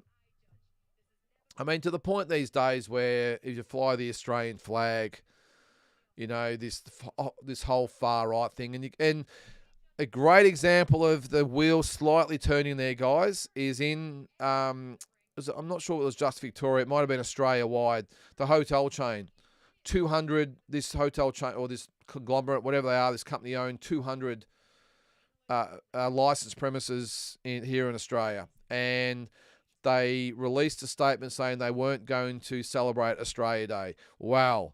the pylon from around the country. They had to retract at 100 miles an hour. They had to issue an apology. Too late, guys. Everyone just laid the boots at Woolworths, saying they're not going to stock Australia Day flags and all this sort of stuff and merchandise. Well, vote with your feet and your money, guys. That's the best way to do it. Don't frequent those establishments or spend money in them. Go to people that are, as they call them, patriots. That's the way. And I think, I better not say that on word. I was going to say companies. That come out a bit wrong, didn't it? Companies are now just maybe saying, maybe we'll just sit back and shut up because we can't win. And I, for one, in my business, have never got political. I've never once in my business or my businesses that I've got have ever gone one way or the other or made a comment or put a post up. Nothing. Purely neutral because you're upset. Although I did have my logo after the elections, and he had the "Make America Great Again" hat on. Our dog that we have as our mascot did have the hat on, but I didn't post it. I did it just for my own sort of records, I suppose, for my own interest. But yeah, it's ridiculous these days, Dennis. All right, so we're about to start the second fight, or the ring walks. We'll get a couple of comments before we get into it. Hang on, Adam, I missed yours there. Going through records, I noticed that Ike, that heavyweight guy, was he any good? Ike. Elaborate there, Adam. I'm not quite sure who you're talking about there, mate. Steve, what is the art of boxing? Hit but don't get hit. Defense is the key. Can someone explain that to Tim Tszyu, Nikita Tszyu, and Brock Jarvis? Then they are great fighters. Yeah, I'm with you, mate. As Dempsey McKean starts his ring walk, I'm with you, Steve. And this is the thing. Everyone talked about Floyd Mayweather and making the sport boring and the way he fought. Well, guess what? He's got out with all his faculties intact, sharp as a razor, and it was all about defense. And I know we get entertained by a lot of these fighters who lead with their chins, but these same guys later on in life are having major problems. So I would rather watch that defensive-minded fighter to an extent. Someone like a Shakur Stevenson or Devin Haney, no, because they just refuse to fight. Sky Nicholson, to some extent, refuses to engage, but I don't think I've ever seen Sky Nicholson actually really take a solid punch as an amateur or a pro, if I'm being honest. But hey, good on her. She's concentrated on that, and she wins pretty much 90% of the rounds of her fight. So, but I'm with you there, Steve. I would like to see all those guys. Maybe Liam Wilson's another one. Really concentrate more on defense rather than offense. Dave, 50,000 Richmond supporters wearing the colours on match day, exploiting the club clearly. 50,000. Only when they're winning, David. They don't turn up when they're not winning. Unlike the mighty baggers, we get there whether they're winning or not. This guy isn't going to make it through the walk. Yeah. That was the raffle winner, by the way. Peter, not going to like this, Lyndon, but I think Tszyu is done and has lost all his confidence. If I'm a top 10, I'm calling him out. Yeah, it's not that I was going to say, it's not that I don't like it. I don't like it, of course, because it could be true. Yeah, I really worry about Tim, Peter. I really do. It was not the fact that he lost to Murtazalov, it was the way he lost. It was really, I'm sure a lot of you guys out there feel the same. It was really tough to watch. A guy that we thought a lot of. I mean, boxing's a tough game. It really is a tough business, and I know it happens to the best of them out there. Well, maybe not to that extent, but it was a tough watch. It really was. And he was shaken up. You can just tell by the interview that he did.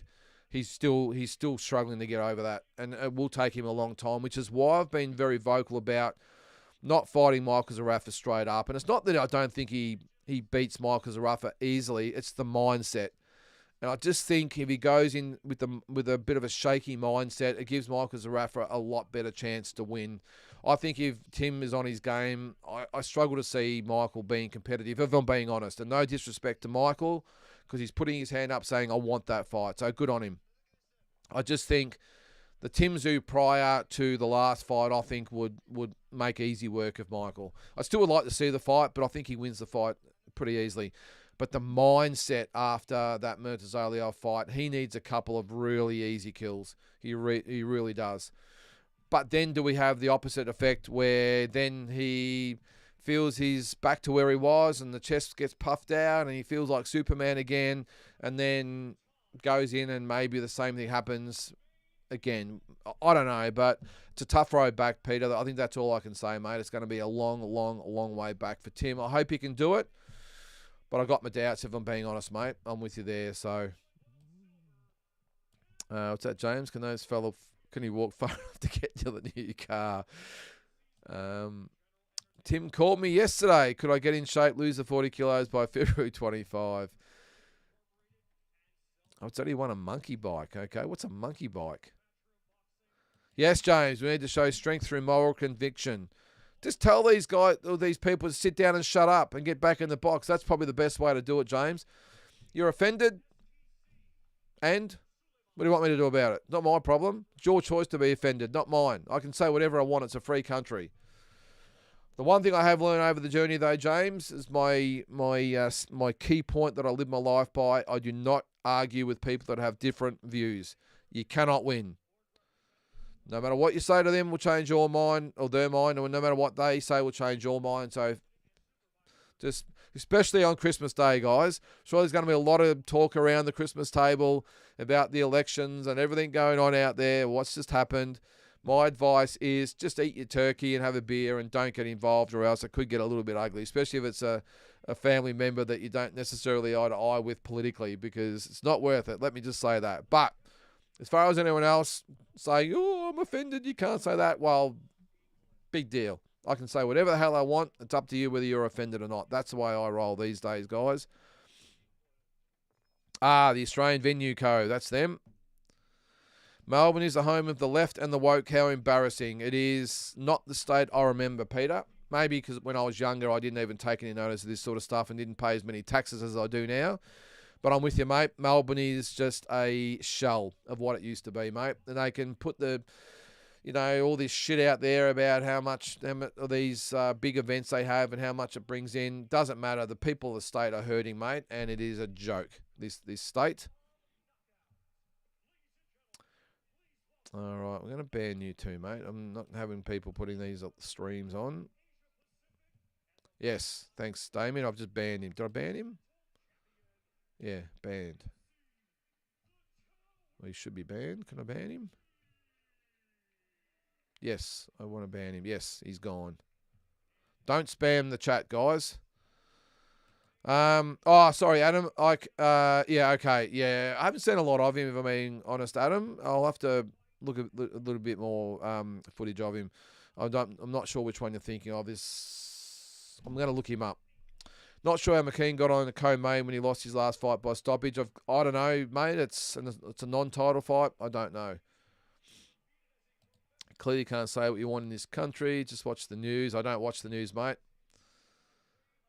Yes, vote number one. No way get into politics, David. No way.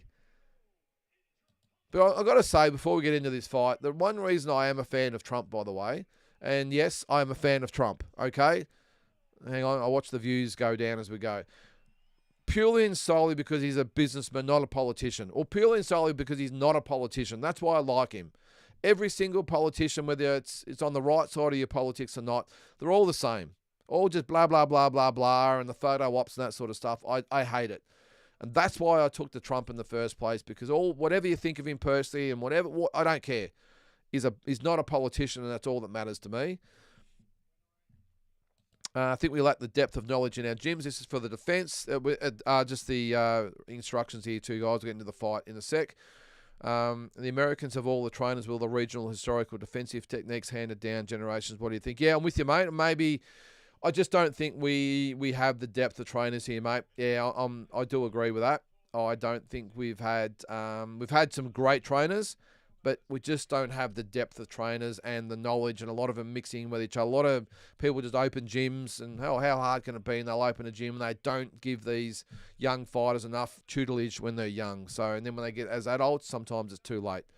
All right, round number one. I'll get to some more comments as we go, guys, in between rounds. So keep them coming.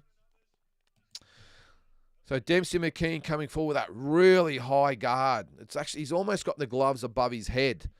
And Moses Otama, just the southpaw, the fellow southpaw, just on the back foot. I don't mind this from Dempsey. Just letting Otama know that he's not going to be intimidated by him. Because he has had a very, very easy run so far, has Otama. So I don't mind the fact that Dempsey's like, hey, I'm here and I'm here to fight. But that stance is really high. That lead right hand is actually above his forehead.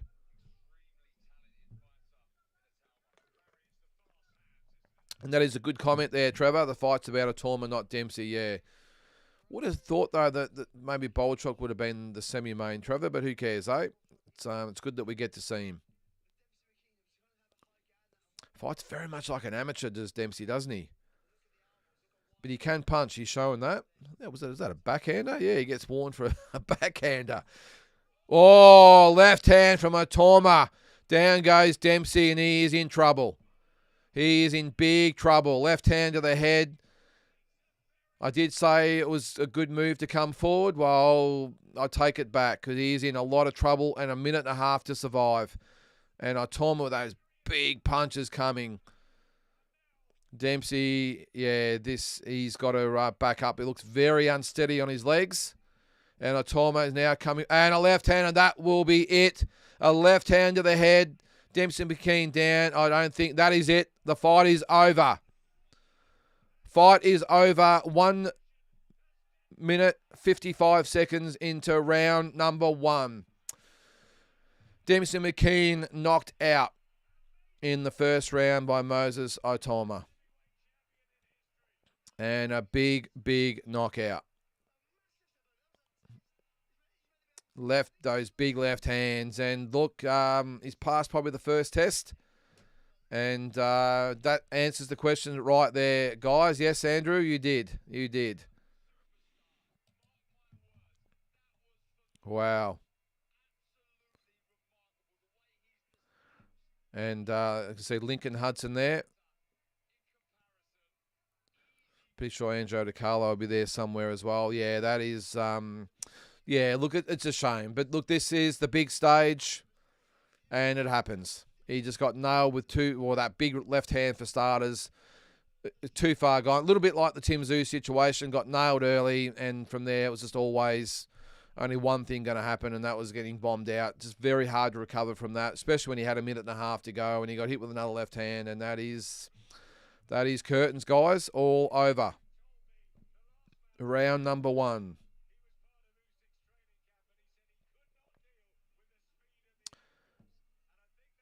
And yes, that is how it goes, guys. We'll get to a couple of comments in between before we see some replays there. Where have all our big sporting events gone in Melbourne, and would love to see a massive fight card here? Well, we haven't had one for a while, Peter. Yep, Damien, I agree. Just watching the replay here. So he just, yeah. It was an interesting one because he was sort of down low, and it just sort of come over the top and just hit him right on the forehead. Actually, it was the back of the head. It actually hit him sort of back of the head, top of the ear type of. Yeah, and that's going to take away the equilibrium. That was a big shot. I'm surprised it had the effect that it did, though. And then the second knockdown was right on the button. Left hand right on the temple, and that was it. The big thing I can see happening there is that Dempsey reacting to Otama's balks and his body movements. It's easier in slow motion, I know, but Otama went to the body, and Dempsey's actually reached both hands out, and Otama's just come over the top and bang, and that was it. So a big, big knockout for Moses Otama, and where to now for Dempsey McKean? And, yeah, Lincoln Hudson with the towel. Fight over. What's that, Peter? Trump is normal, and that's why people relate to him. Yep, I agree. 100% not free speech. We're one of the most spineless countries in the world, Damien. I've done a lot of travelling. Canada would be pretty close. I've done fair bit of travelling to Canada, and they could even be worse than what we are, Damien, as far as being woke. and just a jellyfish nation. So, guys, we thought we might be here a long time. We've had 2 knockouts in a row. Or stoppage, the first one, the 5th round, and first round knockout. So, I got a feeling, though, it might not be till about 9:30. So, about 35 minutes' time that Usyk and Fury will come into the ring, because you would think that they'd be, this one being a 10-rounder and the last one finishing 7 rounds early as well, that Fury and Usyk wouldn't be ready for at least another half an hour, if not longer, maybe 45 minutes. So we've got plenty to talk about in the meantime anyway. So keep the comments coming as they announce the official decision.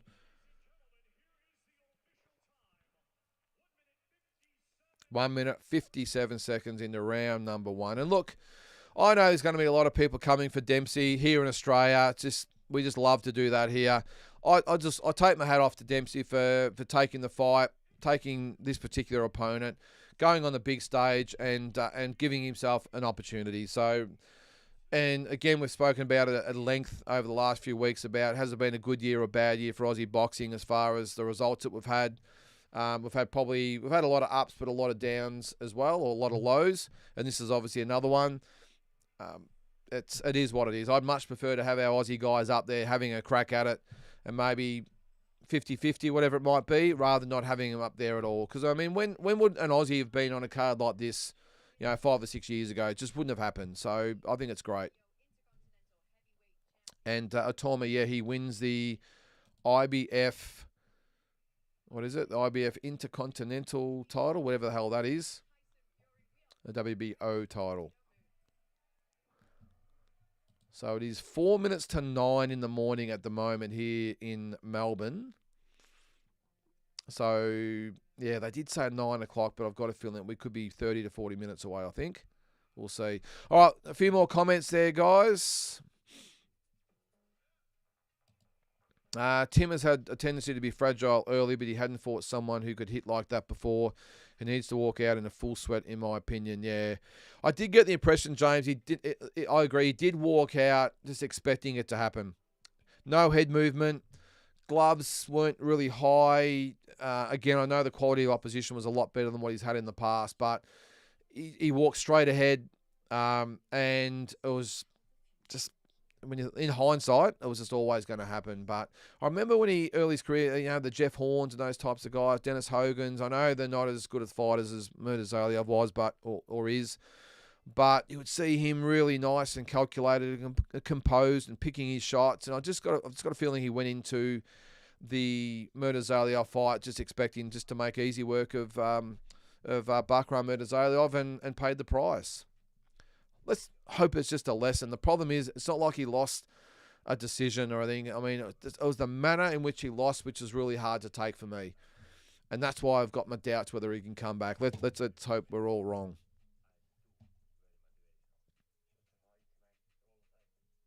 Yeah, 19. Yeah, he's got a big future as Otama. A lot of weight on Dempsey's back foot. Yeah, he fights a lot like an amateur, James, and sort of bouncing on the spot with those hands nice and high, and you don't really see heavyweights fight like that. But look, he just got caught. Otama, just a big, young, strong guy, and just caught him right in the right spot. That's all. Didn't look like being in the fight. Yeah, well, it only went a couple of minutes, but I'm with you there, Mutsy. Like, you could sort of see that Dempsey, obviously, as I said in the brief time we covered it, I spoke about it, was him coming forward, pressing the fight. I thought it was maybe a good idea, but maybe not. One of my lights might have blown there. All right, Peter, Dempsey can go and fight in both his 10 fights. Well, he's going to have to come home. Look, the only fight I could probably see with Dempsey now, like, I mean, it's pretty obvious at this level, might not be for him, but look, there's potentially maybe a Justice Honey fight. I know Angelo DiCarlo and Mick Francis don't exactly see eye to eye, but you never know. You never know with DAZN coming into Australia and all on Fox and all that sort of stuff. Who knows? But I'd like to see that fight. But I think he's either got to come back to Australia or call it a day, unfortunately, there. Yeah, he's a weapon, all right, Trevor. Yeah, Tyson 2.0. I wouldn't go that far, Andrew, but he's a little bit more controlled than what Mike was. He was just a steamroller back in the day, wasn't he, Mike? But, yeah, he's got some ability.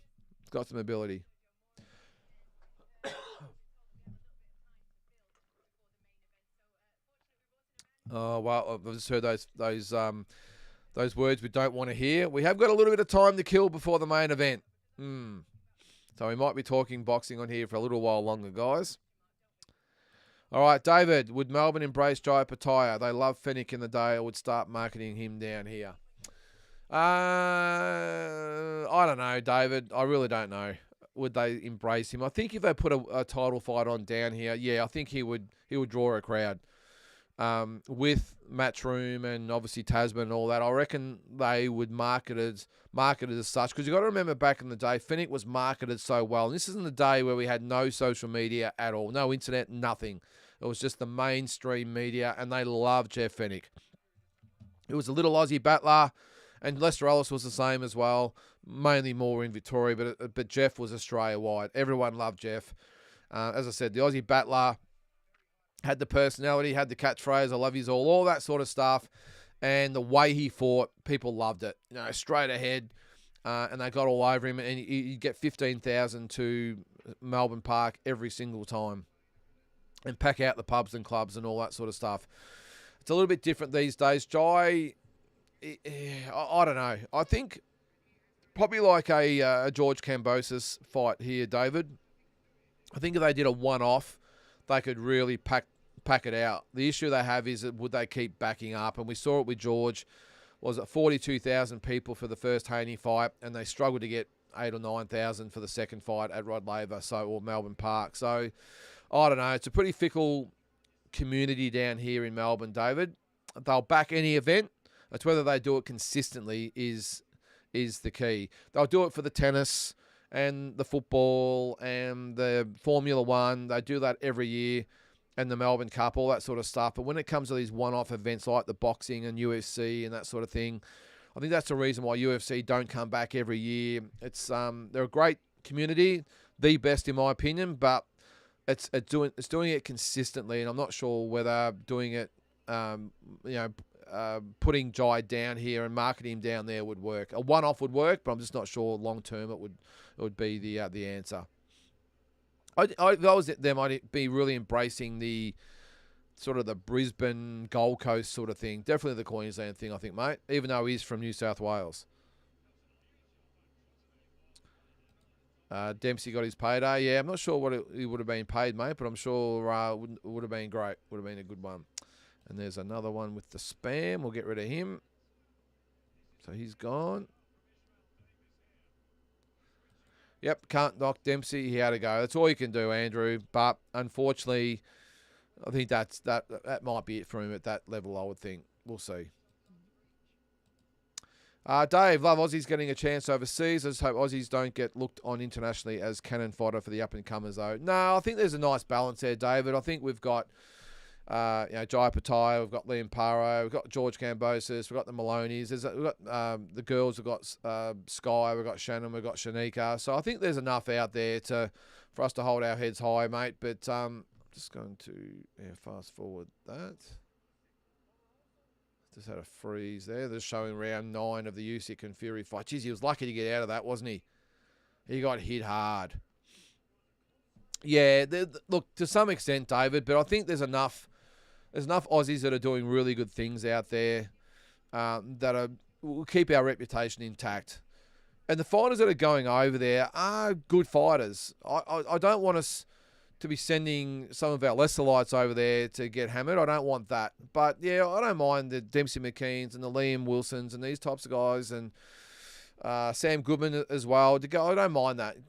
Not going to get embarrassed anyway. I mean, tonight was not, well, this fight didn't end well. But, I just think keep putting it in there. I don't think it's going to be the case. I think a lot of Aussies are being supported. I think in this instance here, like you've got Matchroom and Turkey Al-Sheikh giving Dempsey an opportunity, and that's all they can do. So I don't think they brought Dempsey over there just to get knocked out. I'm sure Angelo DiCarlo would have been pushing to give Dempsey another shot. Maybe, obviously, Moses Otama wasn't the best opponent to be in with, but I like the fact that we've got some really good representation out there now, and our fighters are being given opportunities, and this is going to happen every now and then. You don't often see the Aussies knocked out this badly. Liam Wilson's lost. Well, I'm going to I could probably reel off 10 different fighters that have gone over there and fallen short. But they've all been competitive. That's the main thing. And as long as they're competitive, keep sending them over there and giving them their opportunities. I'll keep on top of it, Damien. Don't worry, mate. Trevor, respect to Dempsey, had been inactive for quite some time. Agree, any time an Australian fighter gets exposure on the world stage is a positive. Yeah, again, maybe not the smartest decision to put him in with Otama after being out for so long, but hey, maybe he wasn't going to get another opportunity, and they had to take that while it was there. Fury having his trunks to his chest is crazy. Yeah, I'm not sure whether. I wouldn't be surprised if they get to centre ring there, Damien, and Usyk's team go, hey, something has to be done about that, because from what I just saw then, they're way too high. Way too high. Paul, been up since 5. Wow, you're a better man than me. Late by my standards. Just looking at Tyson in the change rooms, he looks heavy. Yeah. And having the trunk so high doesn't help either, does it? Makes him look a little bit heavier than what he is. Don't know about you guys here, but starting a little bit of a lull in my feed here. Hope that doesn't continue. Just want to make sure I'm actually on. Got my Starlink happening. Sorry guys, where are we? Yes, I'm on Starlink, so don't do this to me. Let me know if your streams are starting to struggle a bit. We had this with Jake Paul and Mike Tyson too, didn't we? When everyone starts to log in and it starts to freeze. We'll keep an eye on that. The Cambosa support would have continued if he won, yeah. And don't forget too, it was a massive Greek community down there in Melbourne as well.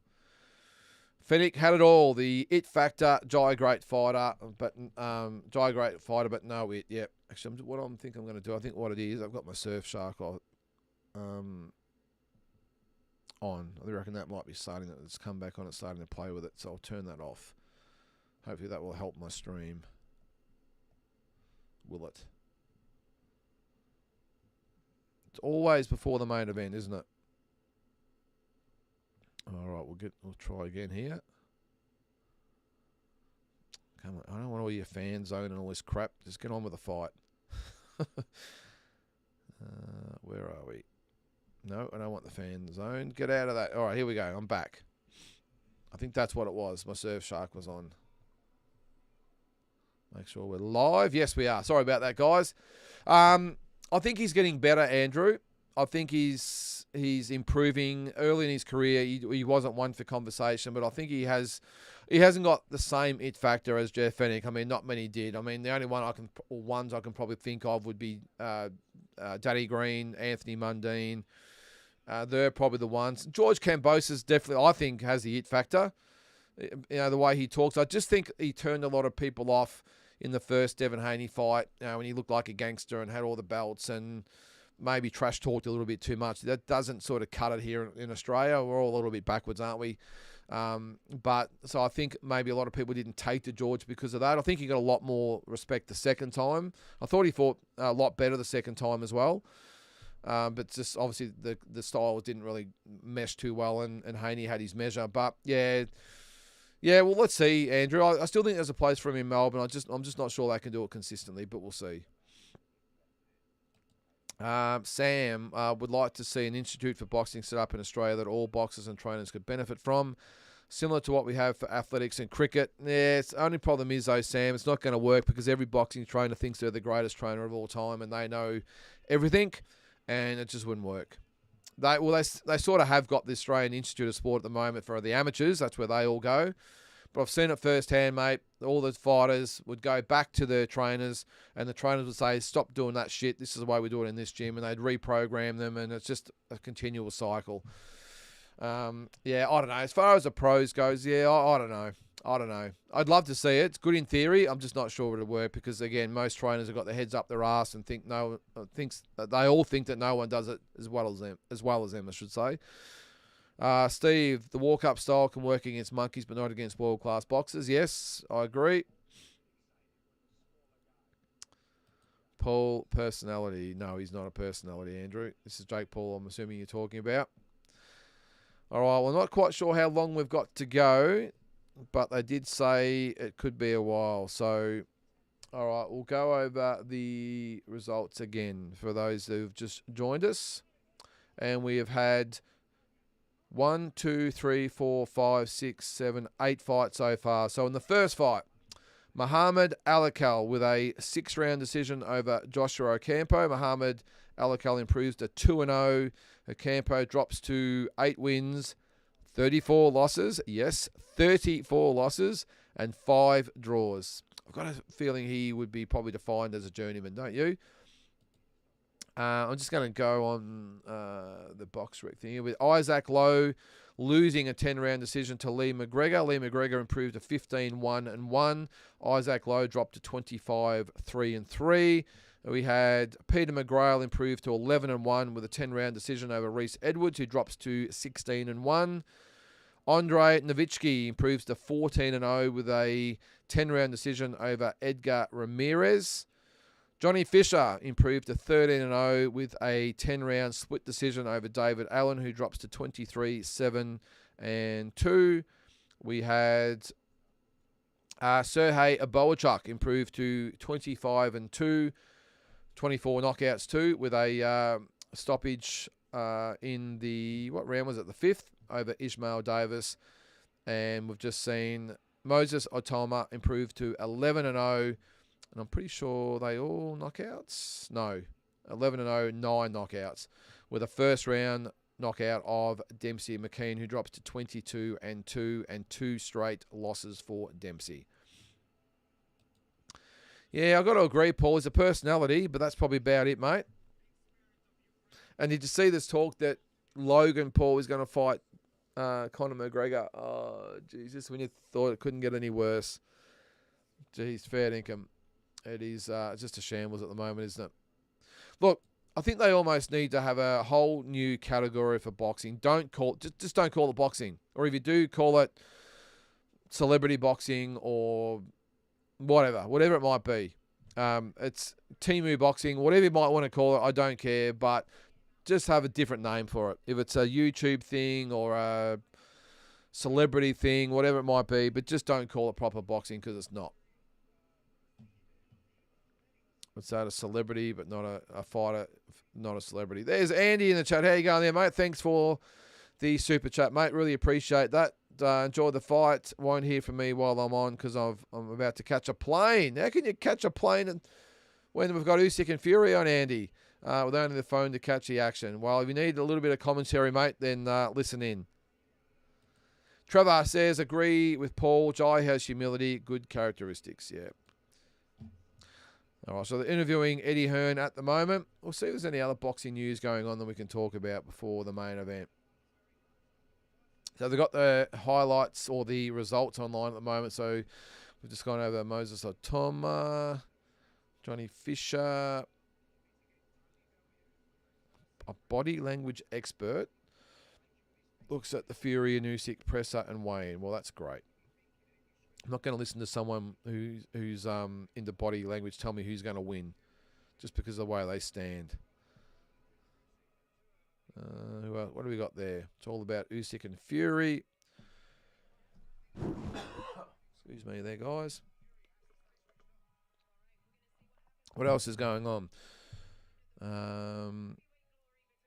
Usyk unfazed by Fury's beard. It won't help him. On this day, the greatest to ever do it wins his first world title, Sugar Ray Robinson. There you go, eh?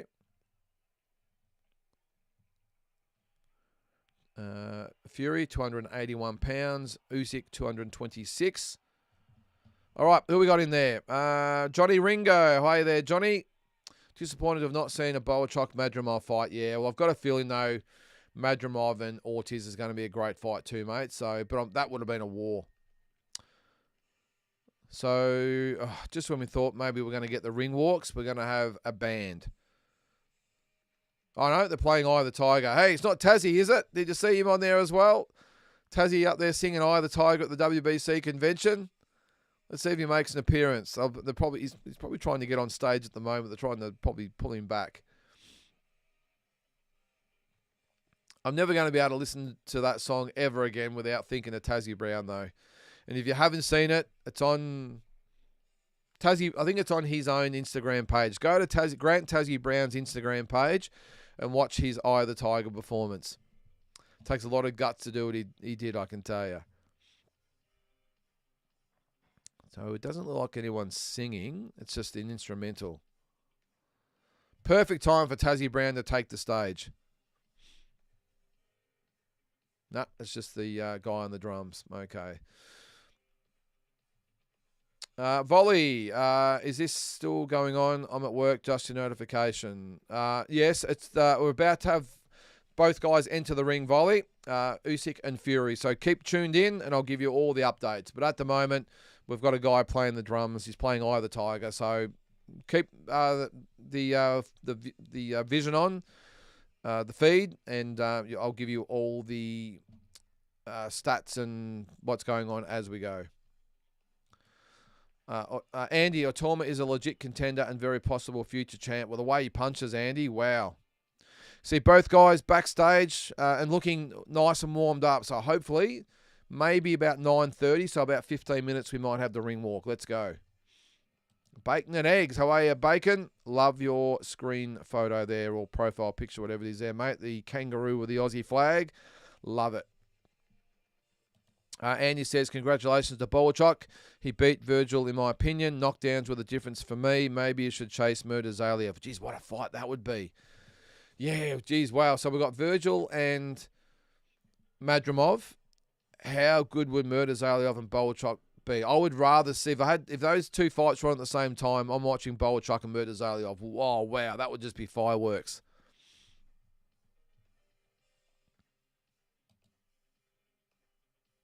Oh, okay. Thanks, Paul. Sorry, mate. Got that wrong. He absolutely beat Ortiz's ass. Yeah, I thought it was pretty close, Volley, but it was close enough to have different points of view. I agree. I can't have patience to see. Please keep me posted in that chat, guys. Thank you. Well, doing great things by the sounds of things, Volley. So all the best at work there. Jack Max, how are you, Jack? Dempsey's done on the big international cards now, I think. Yeah, I think so too, Jack. It's not like, again, a competitive loss like the Hrgovic loss. When you get blown out in one round in the co-main event, yeah, it's not likely you're going to get another chance there, Jack. I agree. Would love to, yeah, agree. Absolutely would love to see Bouchuk, Murtazaliev. Yeah, some great fights out there. Maybe what I might do over in between the sort of the Christmas, New Year period when pretty much everything's done and dusted. Of course, we'll talk about this probably for the next couple of days, whatever happens in this fight. But I might go over a little bit of review of the year. I am actually going to do that. I might even do it in Walking Boxing or just as a standalone show, but go over the year that was for Aussie boxing. But also look at next year as far as some of the big fights that we could look forward to. Not only Australian boxing, by the way, I'll do world boxing, but for next year, the biggest fights we can pick between all these great fighters out there. I know we've got the obvious ones, but I want the fights like this, Bouchuk and Murtazaliev, that might not be on the radar of all the promoters out there, especially our man today, Turkey Al Sheikh. These fights are the fights we want to see. So Sam, keep up the great work. Love your unbiased take on all things boxing and no shit talking. Thanks, Sam. Well, that's the reason I don't link myself to promoters or fighters and that sort of stuff. I try and be neutral, mate, because I think people catch on pretty quick if you're just talking shit, mate, and not, or if you're standing or sitting on the fence. I like to just tell it the way it is, and I have had people contact me not happy with my comments about them or one of their fighters, whatever, but it is what it is, mate. I don't owe anything to anyone, and it's my channel, and I'll say what I want. So appreciate it, Sam. Really, that's great. Thanks for watching. What's next for Liam Wilson? Most exciting fighter in Oz boxing. Yeah, I'm not sure, Jack. I'm sure he'll get another opportunity at international level. I'd just like to see him work a little bit more on the defensive side of things, mate. I think he takes too many punches at this stage. So I don't think the George Kambosos fight will happen. But there's some other fights out there. I'd like to see Liam fight someone even like Ibrahim Bella, who's coming off a couple of really good wins. He's beaten Dib, and he's beaten what's his name? Jalen Tate? Is that his name? Is that the basketballer? Jalen Tate, yeah. I'm getting mixed up with Tatum Brown. No, hang on. What's his name? Jason Tatum and Jaylen Brown for the Celtics. Jalen Tate. I wouldn't mind seeing Liam against maybe Ibby Balla. That would be a really good domestic scrap, I think. Sam Nixon. Unfortunately, I think Fury wins. All I smell is money. Third fight on the cards. You've obviously been around boxing for quite some time, Sam. You know the drill. Good on you, Volley. Have a great day. All right. Well, we're getting some pictures of both fighters coming up. We'll get a couple more comments there. Tommy Ruckus, what's happening with Stevie Sparks? I only just heard he's coming back. Yes, Tommy, he is coming back. I don't think there's been any fight news yet. I think he is just back training at the moment, which is great to see. I think retirement was too short or too early, I would think.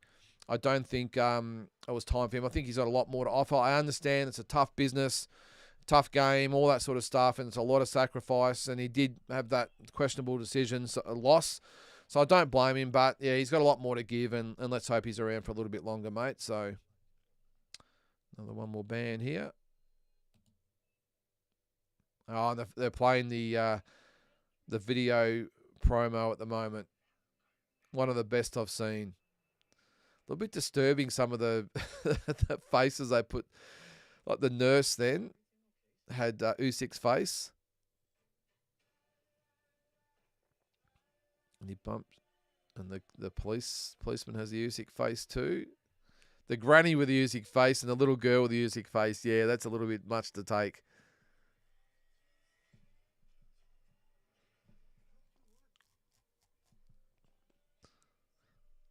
And then the homeless man with Fury's face in the back of his head. Good on both guys too, by the way. Usyk playing hit the part of Paris Fury. With the blonde hair and everything. That is funny. Yeah, that's really well done. Yeah, credit to both guys for doing it.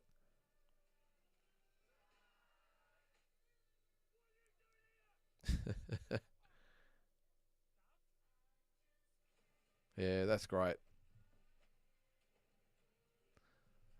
Tommy, would be a shame for Stevie to retire with the run he had at the end. Yeah, I agree, mate. I think he's got a lot more left in him.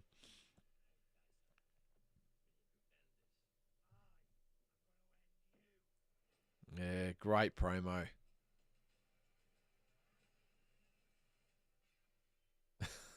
And the referee's got half of each fighter's face. That is awesome. Not sure about the very last one where Tyson Fury opens up his bathrobe, whatever it is, and looks down, and there's Usyk's face in his belly and says, "I am Phil." We are about to get going. Michael Buffer in the ring, about to introduce both fighters. Jack, Fury is so full of it, hoping Usyk blasts him into oblivion. He's 10 times the fighter Fury is. Okay, well, there's one for Usyk. Who have you guys got? Actually, while we go, I better put him on my overlay of the scoring. So we've got Usyk. Hang on, I'll put it in capitals. Just so I can keep a running total.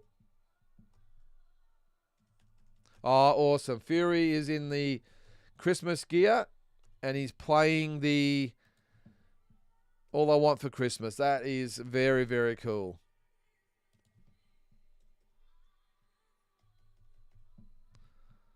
All right, so I'm going to add that and put that down there. Hang on, I'll put that out there, make it a little bit bigger. Just some editing on the run there. Is that big enough there? All right, so there's the scorecard as it stands. And he looks he's actually singing along, is Tyson Fury. That is very cool.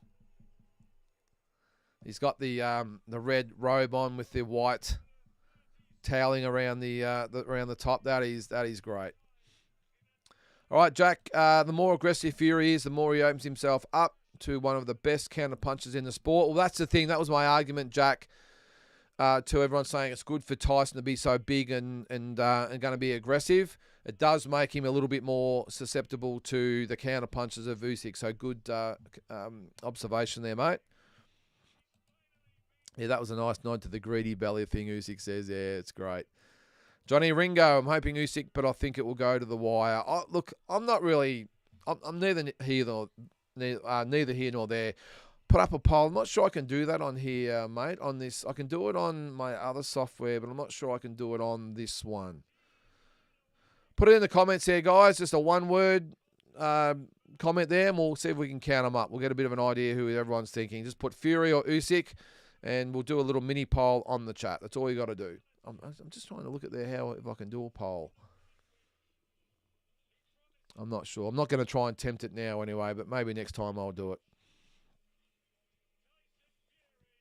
Tyson Fury enters the ring.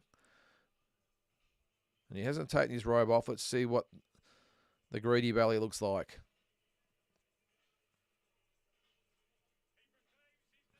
Not getting in the ring at the moment. He's walking along the ring apron. All right, so we've got 2 for Usyk so far.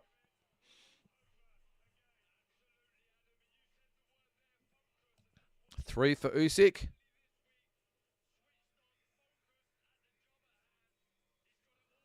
I'm going to go out on the limb and say Fury for what it's worth, by the way, guys. So that's 4 for Usyk. 1 for Volley says Fury. So we got so what is it? 4-1 at the moment for Usyk. What do we got? We had about 50 people watching. Surely we can have half of them comment and give us a bit of an idea of the feel out there. Look, so far it's Usyk. So 1, 2, 3, 4-1. 5-1 for Usyk. Is there a difference between who you want to win and who you think's going to win? I wouldn't mind seeing Fury win. If I'm being honest, I wouldn't mind seeing the big man win. I haven't been the biggest fan of his over the years for different reasons, but I'm really... there's another one for Fury, so that's 5-2 for Usyk. Yeah, I just hope Fury wins. Another one there, so that's... I think was that 5-4 for Usyk. So we've had 3 in a row for Fury. If you count my vote, that's 5-all at the moment. Yeah, Double G. Yeah, good call that. The only thing that worries me is Turkey's blatant support for Fury. Alvarez Carbone says Fury. MN says Fury. So all of a sudden, that's 7-5 for Fury. Bacon and Egg says Fury. So that's 8-5 for Fury. And Usyk with a really good costume there as well.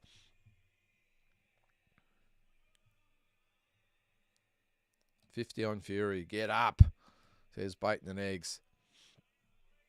Glenn says Usyk, so that's 8-6 for Fury so far.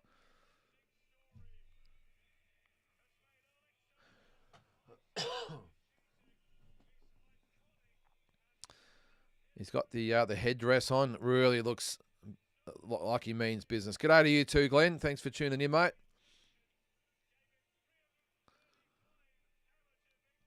And yeah, he's definitely stern-faced, ready to go. And I love the way they do the ring entrances these days, almost like the WWE type of thing with the, all the razzmatazz on the screens and the walkway. I think it's great. All right, Trevor says Usyk. That's 8-7.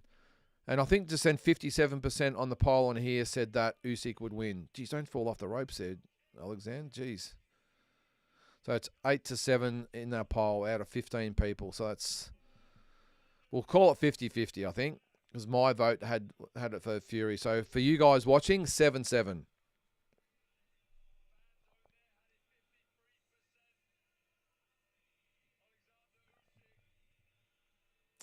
it's hard to believe we're back, isn't it? After, what's it been, 7 months? Here we are.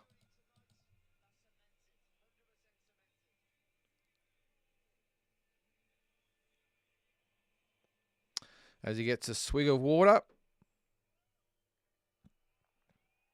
And here we go. Michael Buffer with the announcements. I didn't see the anthems, guys. I'm not sure we're going to have to sit through 3 anthems here. Not bad, Tommy. $15 for a draw. Wouldn't be surprised, mate.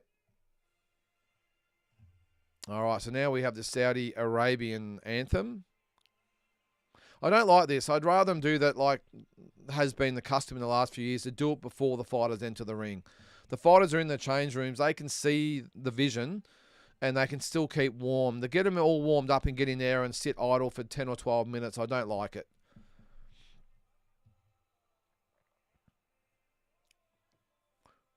It's an interesting question too, is how the stuff they're doing with Riyadh season, do you think it's actually, has it actually encouraged people to go to Saudi Arabia, which is what it's designed to do? I'm not sure. Certainly hasn't changed my intentions, I suppose. I've never really wanted to go, and this hasn't changed it. I love what they're doing, but does it make me want to go to Saudi Arabia? No. That was a quick anthem, though. Sam says want Usyk to win, but think Fury will win and goes to a third. So what's that? 8, including mine, we'll call it 9-7. All right, so here is the British national anthem.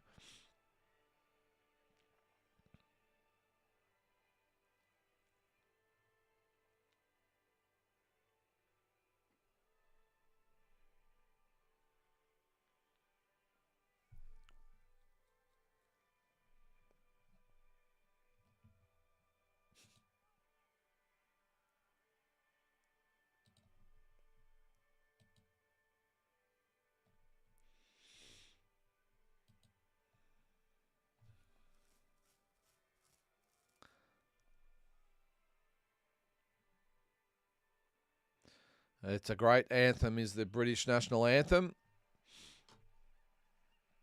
And that is it for Tyson Fury. So now we're going to the Ukrainian national anthem, which I'm assuming is still quite emotional for a lot of Ukrainians out there. Obviously still a lot going on in their country. Good call, Jack. Jack, I do agree there, mate.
Oh.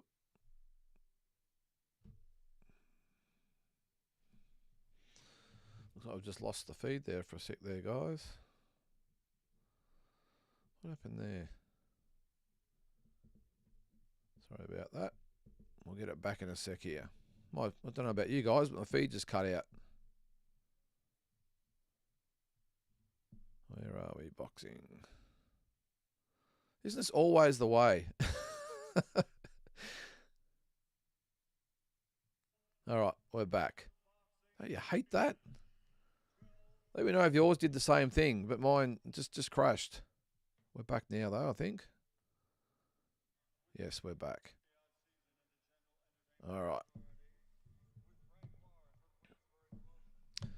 Yeah, I think that was a long anthem too, by the way. Sorry, if you were just tuning in as the anthem was on, I wasn't just sitting there being mute for no reason. I just, even though you probably can't hear it, I just a respect thing for the anthems, just to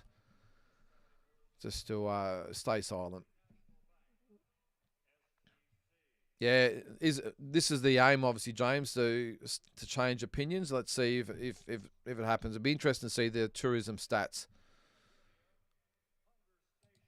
All right. Yeah, Glenn. So it's not just me. Okay, well, that's good to know.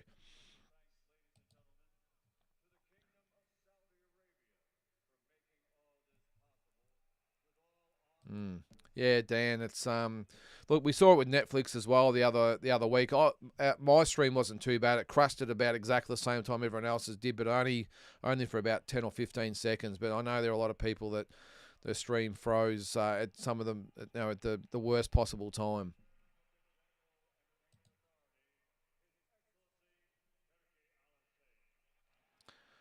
It's okay, Turkey. You can smile, mate. Great outfit from Michael Buffer too, by the way. All right, so I think our final count there was 8-7 for Tyson Fury. Either way, it's going to be a very close fight, I think. I'm just gonna see if I can work out a poll because I'd love to do a poll even during the rounds. Put it up so you guys can put up and we can sort of keep a fan score, I suppose. Yeah, James, I'm glad it's just not me. Well, hopefully, if it does go out, it's not for too long. But there'll be a massive amount of people watching this fight, so I suppose it's to be expected. My thing is, though, if you're going to charge people to watch an event, make sure your equipment's right. So I know the Netflix one was free, but with fights like this, even though it's only $30, it's still $30, and you expect to get what you pay for. Usyk again for me. Did you vote before, Andy? If you didn't, that makes it a nice even draw. 8 all. 8 apiece. Now let's get ready to rumble, says Michael Buffer. I still remember hearing it for the first time when Marvin Hagler fought Mustafa Hamsho back in 1983. And I still remember getting chills as a 9-year-old. And it still rings true today, doesn't it? Fury by knockout. Okay, so that's 9-8. Thanks, Patali. Thanks for tuning in, mate.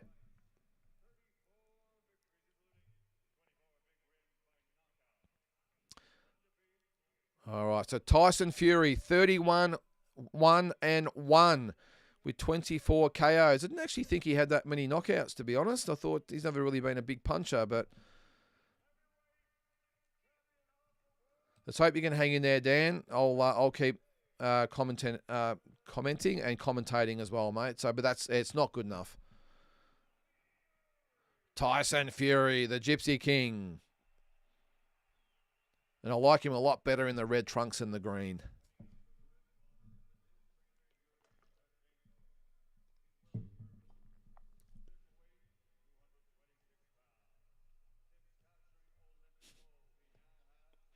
So Olympic gold medalist.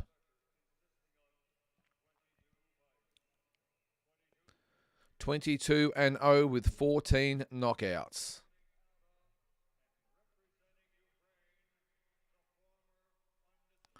Former undisputed cruiserweight champion and now the current, and yes, I'm going to say the current undisputed heavyweight champion. I don't give a toss what belt Daniel Dubois got. This is the undisputed champion.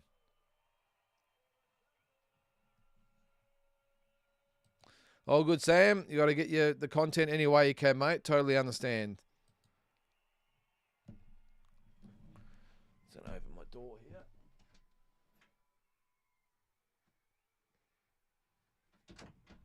Just had Neil banging on the door, wanting to come in. He's like, hey, we haven't been for a walk yet. I'll take him after this fight and do the review. Geez, those trunks are high with Tyson Fury. Something's got to be said here, surely. Let's have a look. So face to face, the guys go in the center of the ring. Tyson Fury, wide-eyed. Is he blowing a kiss at Usyk? Usyk just looks like a statue. And Tyson Fury talking to Usyk, who does not budge.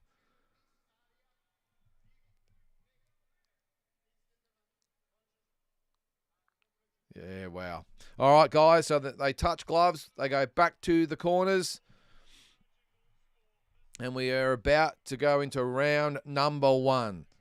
So I'll do my best to commentate for everyone out there that hasn't got the fight or can't watch. Let's see how we go. Tyson Fury crosses himself. Usyk looks to the ceiling and says, right, let's do it. Here we go. Round number 1. Usyk straight out the blocks, takes center ring.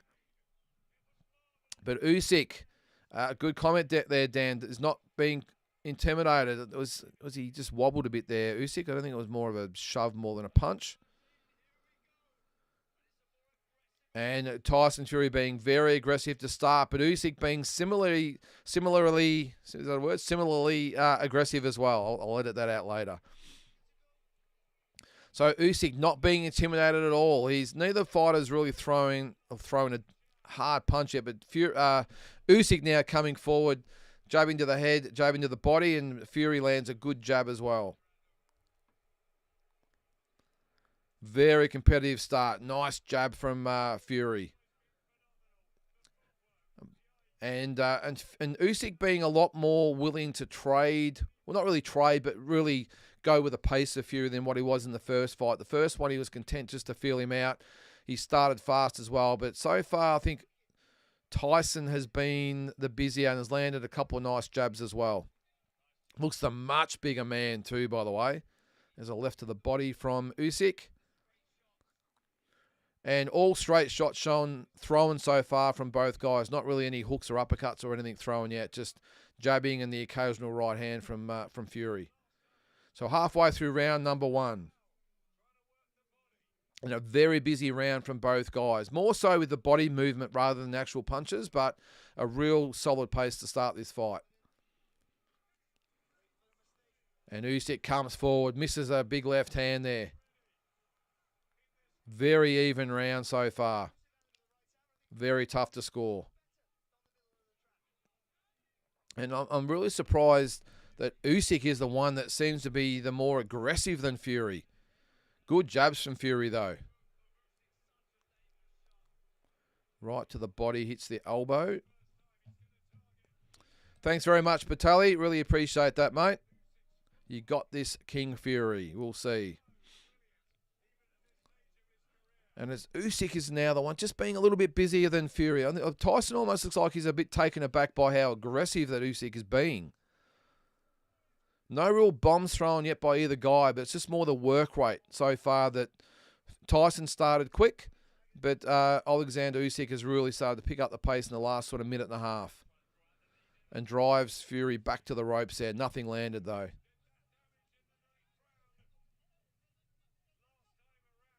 There's no live stream, sorry, buddy. It's a watch along. Peter, good call. That seems to be the strategy. Wear him down because he set a really cracking pace to get us started. Wow, what a round that was. I'm going to give that round to Alexander Usyk, though. I thought he was a lot busier in the second half of the round. Tyson started really well. I do it with no confidence whatsoever, though, because my scoring lately has been horrendous. But I think Alexander Usyk won that round, just in my opinion, 10 points to 9. Thanks. So Glenn had Usyk just. But what a round to start, though. Both guys really busy. What's that, Peter? Usyk doesn't respect him after that first fight. Usyk's hardest fight was Brutus. Yeah, it was a hard fight for him. You get that impression, though, Peter, because Tyson was always going to come out quick. Now, I've got a feeling he would have expected Usyk to be on the back foot really and looking for Tyson to come to him, but it was the opposite.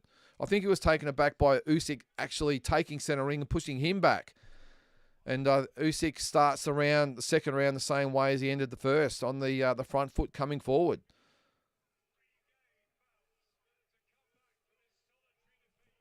Yeah, I like it, Double G. He's looking to really, maybe his tactic is, because Tyson's so big, is to actually make him work 3 minutes of every round.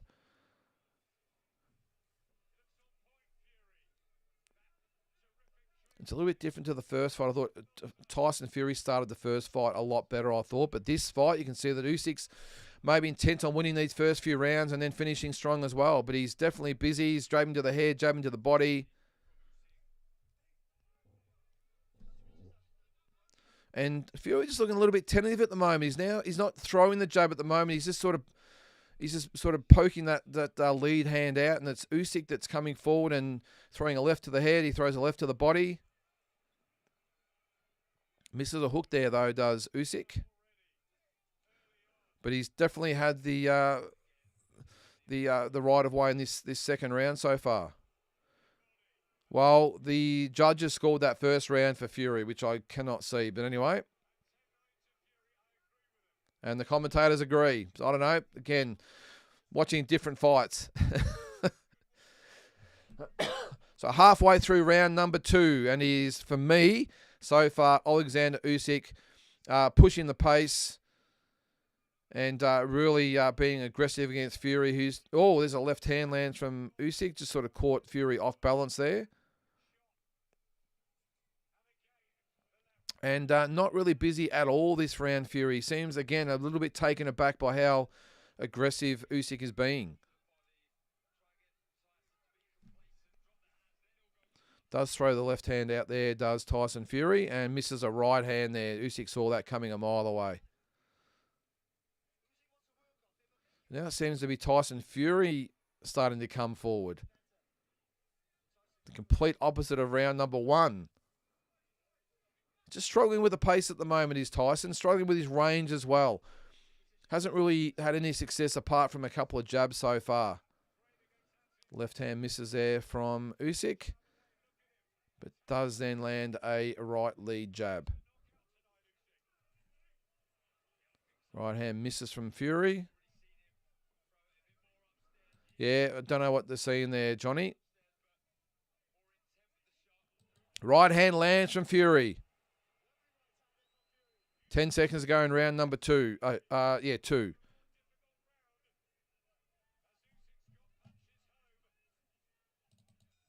Look, I thought Tyson Fury did land a good right hand there towards the end. But for me, that is another round for Alexander Usyk.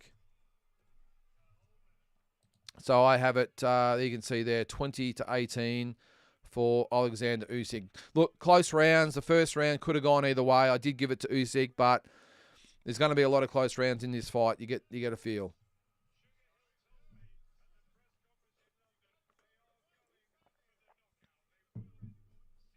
Yep, Usyk says Glenn. Did land a really good left hand to the body there, did Usyk. Jab to the body. I just thought Tyson Fury, just a little bit tentative for the round. I just thought he came back a little bit in the last probably minute, but up to that point was not active enough. And I just think Alexander Usyk pushed the pace the whole round. He was jabbing to the head, jabbing to the body, not landing a hell of a lot, but just that work rate. He's the champion as well. I gave that round to Alexander Usyk. So round number 3. And I would think that Tyson's got to win a round pretty soon, because if he falls 2 or 3, 4 rounds behind, you get the feeling Usyk is the one that's going to come home strong. So there's a left hand lands from Usyk and complains about a hit to the back of the head. Usyk on the back foot now as Tyson Fury comes forward. And for me, he's got to get a lot more aggressive. Because Usyk, you can just get the impression here, he's looking to make Tyson Fury work every second of every round for the whole fight.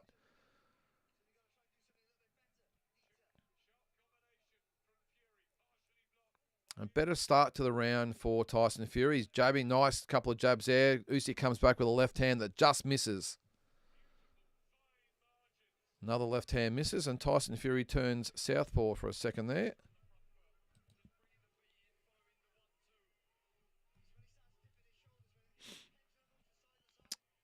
Well, the judges have given Tyson Fury both of the first 2 rounds.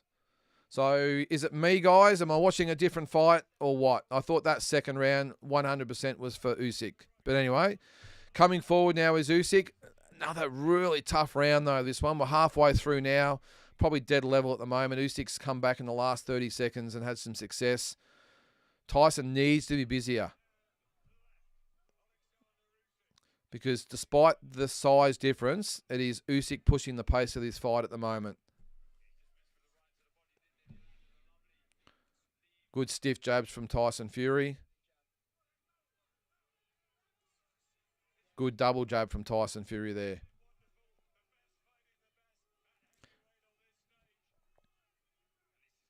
And Usyk still pushing the pace, but this time Fury is having some success with that jab, keeping him off there. And switches southpaw again, does Tyson.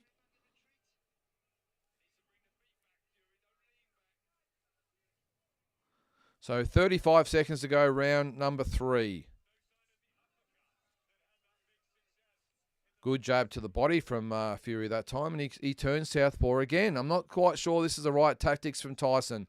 All he's doing is negating himself here. And Usyk picks up on it and starts to come forward. Good, there's a hook land from Tyson. Not a bad round from Tyson Fury this round, I think. Pokes out the jab again. And a little check hook on the bell. Look, I'm going to give that round to Tyson Fury.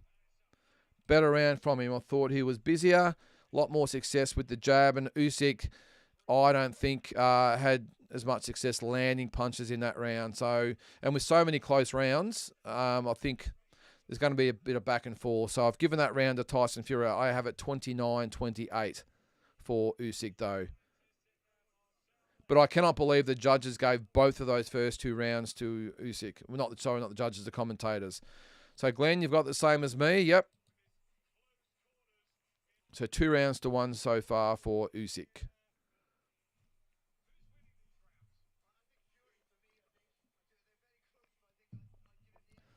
And the commentators have given Tyson Fury all 3 rounds so far. Johnny Mia, not much faith in the judges there, have you? And the stream has, here we go, gone down again, has it?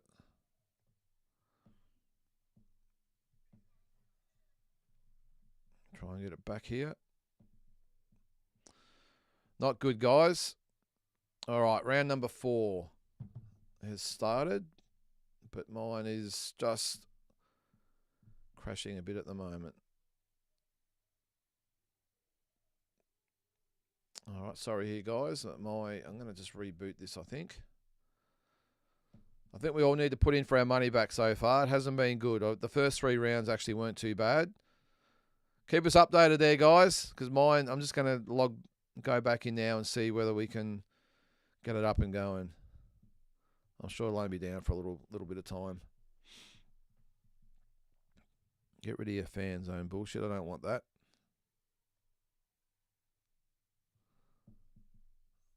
Where are we?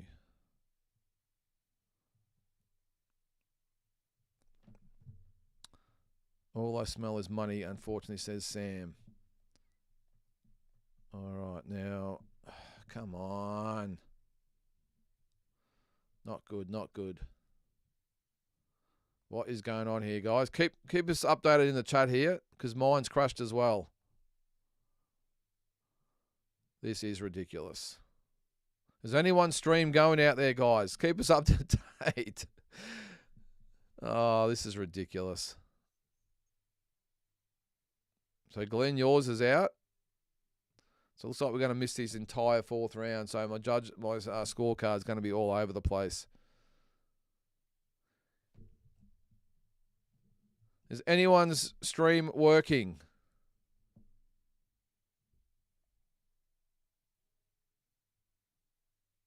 So Simon's has crashed.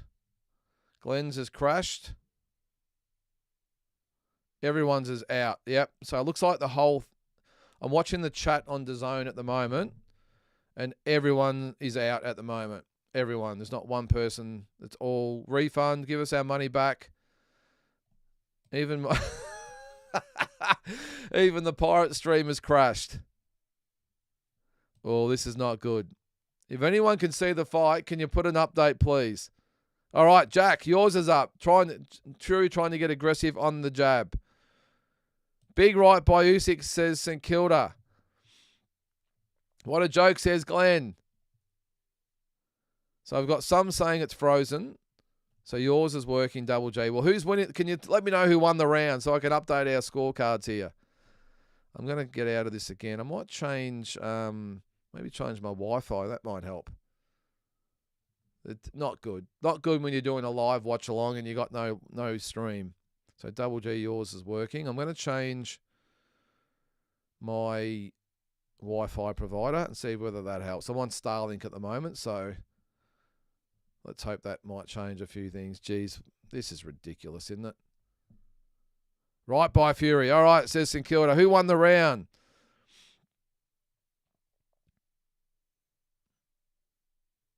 Refund. This is ridiculous. Need my money back. I want a refund. Yeah, I'm not getting anything at the moment, guys. Well, what a letdown this has been so far. So everyone on the app, it's not working. Maybe what I'll do, I'm going to go to the actual website and log in. Let's see.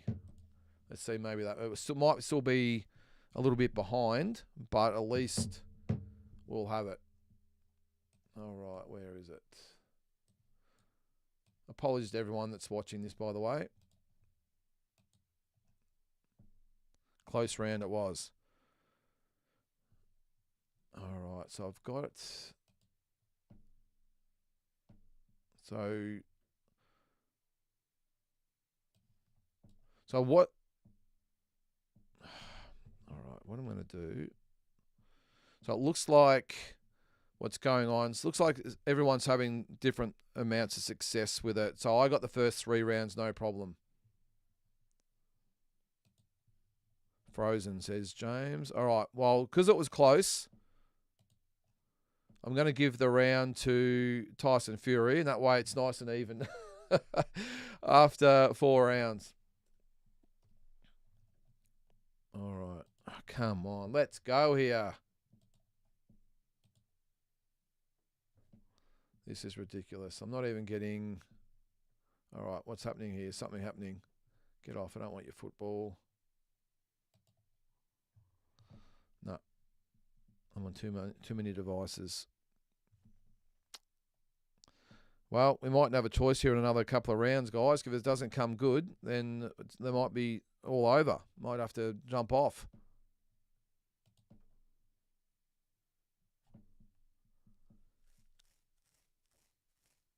Because mine has, I've just got black at the moment, so.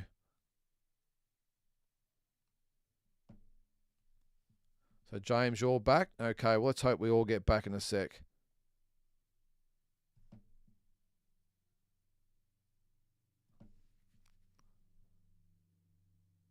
Come on. Give us some updates here, guys. Uppercut by Fury. Okay, that's good. It's better than what I've got to offer. Thanks for the 50-odd people that are still watching, by the way. I've just got a black screen. Where's those scammers that I banned before? We need them back. Yeah, this is just ridiculous.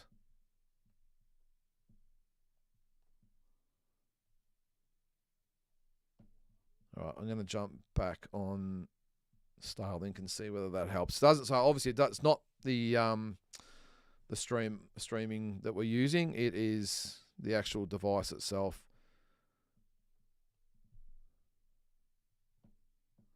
All right, watch live. We'll see.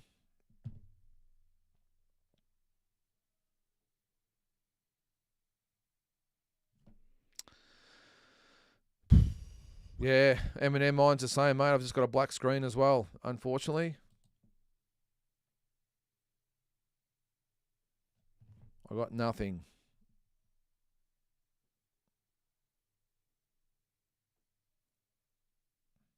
Well, it must be... Jake, let us know how you're watching, mate. Are you watching on your phone or the app on your computer? What are you watching on? Because I've got a feeling everyone that's watching on their phones is not working. I'm just going to log out for a second and see if I can get it on my computer, and I'll log back in.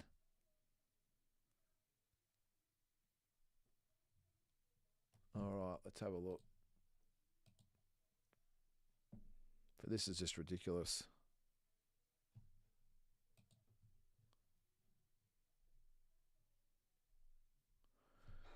All right. I've got it back on my computer. So for the time being, I'm just going to watch this, guys. We are, round 6. So what happened in round? Who won round? I think what I'm going to have to do, guys, is just get rid of my scorecard because it's going to mean nothing. If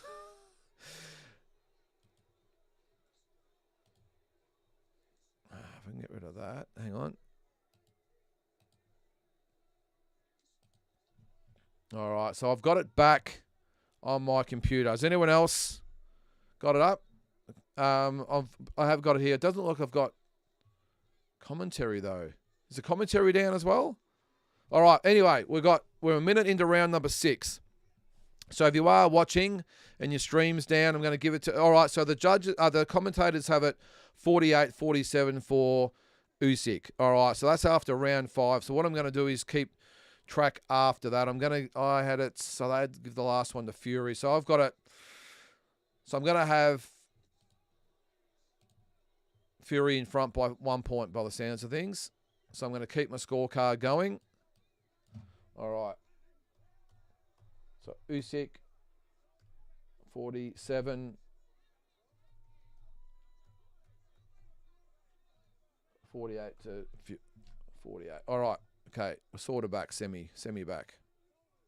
Yeah, so no commentary at the moment, guys. So I'm going to do it for you. All right, so we've got a minute 20 to go in round number 6. Usyk coming forward. Tyson Fury jabbing. Both guys looking a little bit gassed too, by the way. It's been a frenetic start to the fight. Good combination from Usyk. A 1-2-3 lands. So 1 minute to go. Yeah, Australian conspiracy says no commentary. All right, yep, all good. So left to the body from Usyk. Tyson Fury poking out the jab. Misses a right hand there. And looks like a very even 1-2 from Fury. Neither guy's landing a lot of punches. It's just coming down to work rate at the moment. I think Usyk's been the busier this round, though. With 30 seconds to go.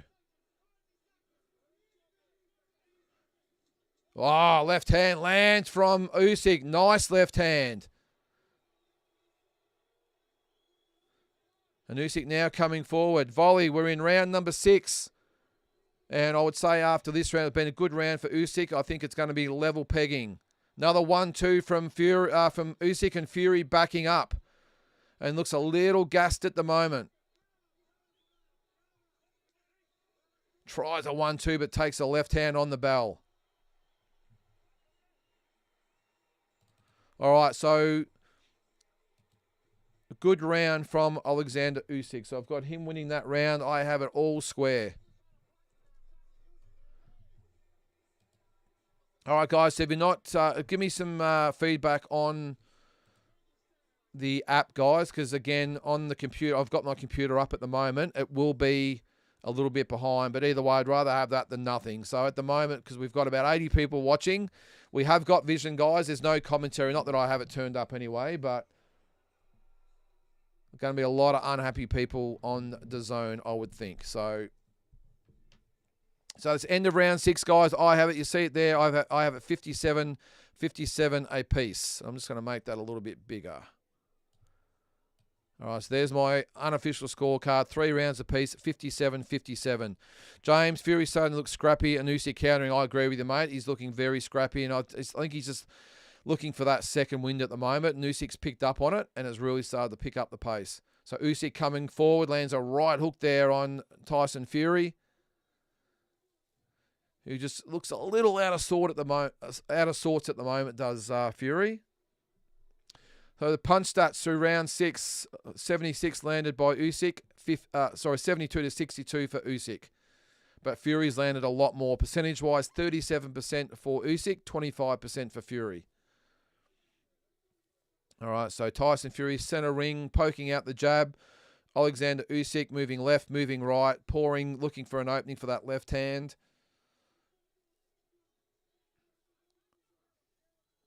And not much happening so far this round except for Tyson Fury coming forward, looking to land the jab. Not really much else coming from Fury at this stage except the jab. And Usyk being very busy. Jab to the head, jab to the body. He's landing a left hand to the body.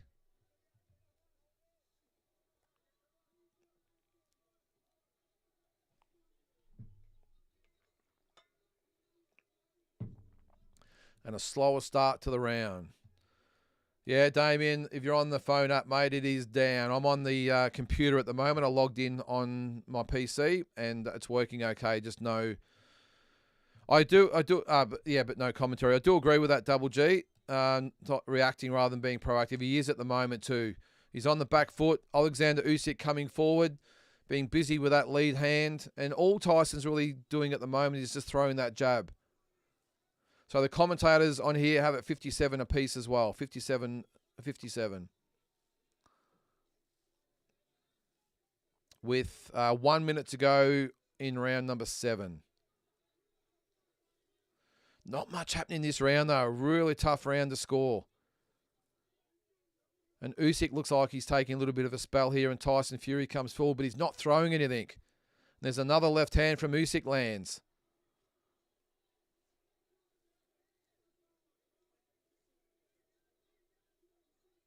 And just by what's happening, I think Tyson's going to drop another round because he's just not throwing any punches. And as you said, they're being very reactive and not proactive. Yeah, Daniel, it's ridiculous, mate. 20 seconds to go, and I've got a feeling that Tyson has thrown this round away as well. Just not busy enough.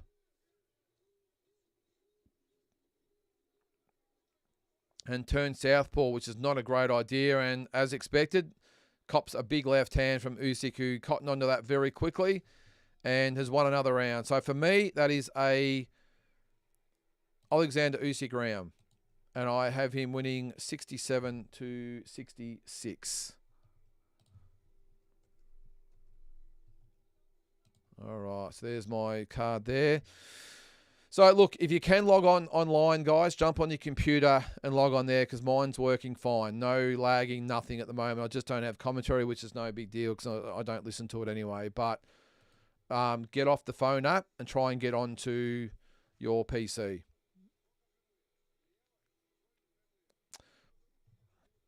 So, again, like the first fight, Usyk starting to come on in the, well, it's not even the later rounds. We're still in those mid rounds. That was round number 7. And Alexander Usyk really starting to pick it up here. Tyson Fury needs to find something, in my opinion, in the next round or two. He needs, I think after, say, 10 rounds, so the next, what's round number 8 coming up, in the next 3 rounds, he needs to win at least one of them, I think. Because Usyk is really starting now to pick up the pace as we start round number 8. Tyson Fury in the Christmas red and Alexander Usyk in the purple and green.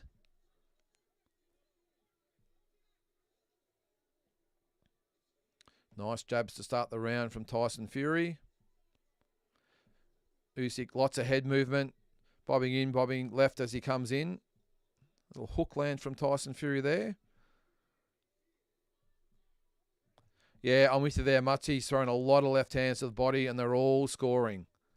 Left overhand left to the head just is blocked by Tyson Fury there.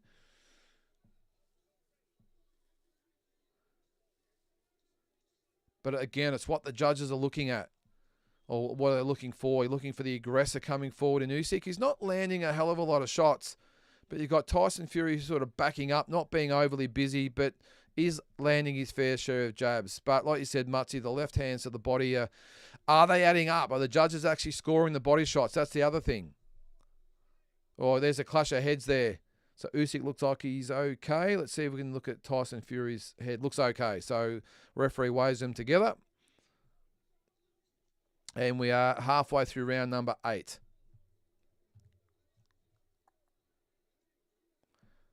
And not much happening in this round. Tyson Fury on the back foot. And The judges, the commentators did give Usyk round number 7, by the way. They have the same scorecard I've got. Another left hand to the body from Usyk. Misses left and then lands a left. Good question there, Sam. You would think so. He does fight Dubois next, you'd think. Left hand right hook from Alexander Usyk. In this last minute seems to have again picked up the pace. And Tyson just lumbering a little bit at the moment. Really having trouble landing that jab and anything else, really. Although he does come forward now. And there's a right hand left hook that Usyk takes on the gloves. But still up for grabs.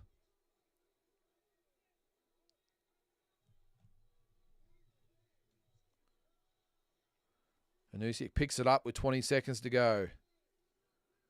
He probably realises the round is close and it's a round that's there for the taking and picks it up.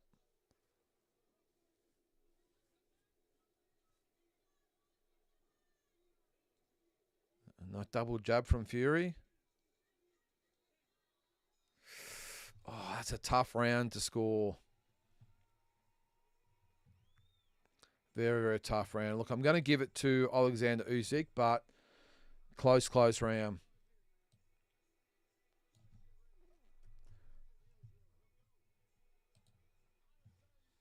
Does look semi-fresh in the corner, does Tyson. He's just not being busy enough at the moment. Not that Usyk's doing anything, out there either.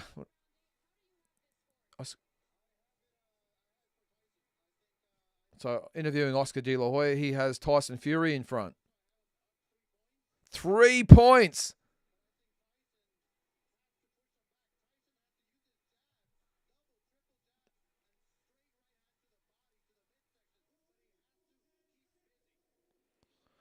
Well, there you go. So I've got Usyk winning by 2 points. The commentators, I think, have the same. And Oscar De La Hoya has Fury up by 3 points. You can tell this has got controversy written all over it. All right, into round number 9. I do agree with what Oscar said then. He's got to double and triple the jab and throw the right to the chest or midsection, not the head. All right, so round 8, through round 8, percentage-wise, 46 for Usyk, 37% for Fury. I think so, Dan. I agree with you, mate. I can't see how we have him. I know it's close, but there's no way Fury's up by 3 points.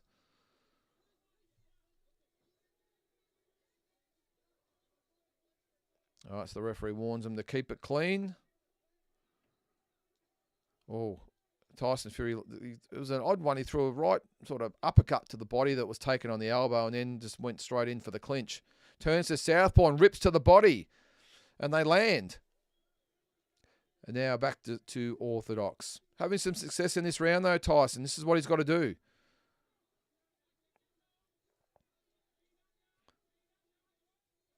And Usyk he's just labouring a little bit as well at the moment. And you would expect that in about this time of this fight, round number 9.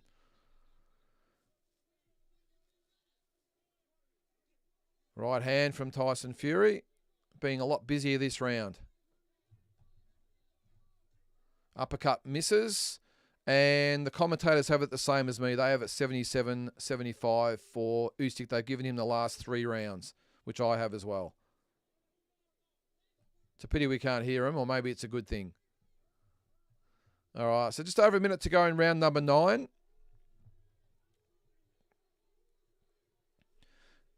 And a little right hook sort of glances off the chin of Tyson Fury. But better round from him so far. A lot better round. A lot busier. But both guys really look like they are struggling with the pace. Good punches there from Usyk. Lands a left hand and a right hook to the body. And Tyson goes low there. Didn't get warned for it. But he's 30 seconds to go. He's got to be careful that Usyk doesn't really pick up the pace here and steal the round from him. He has to be busier. And there's a jab that lands and he pushes him back.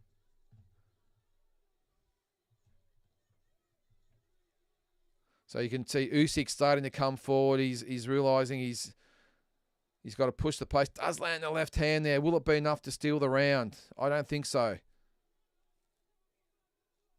Misses another big left hand, does Usyk. And that's the end of round number 9. And I'm going to give that round to Tyson Fury. Again, a really close round. Really close.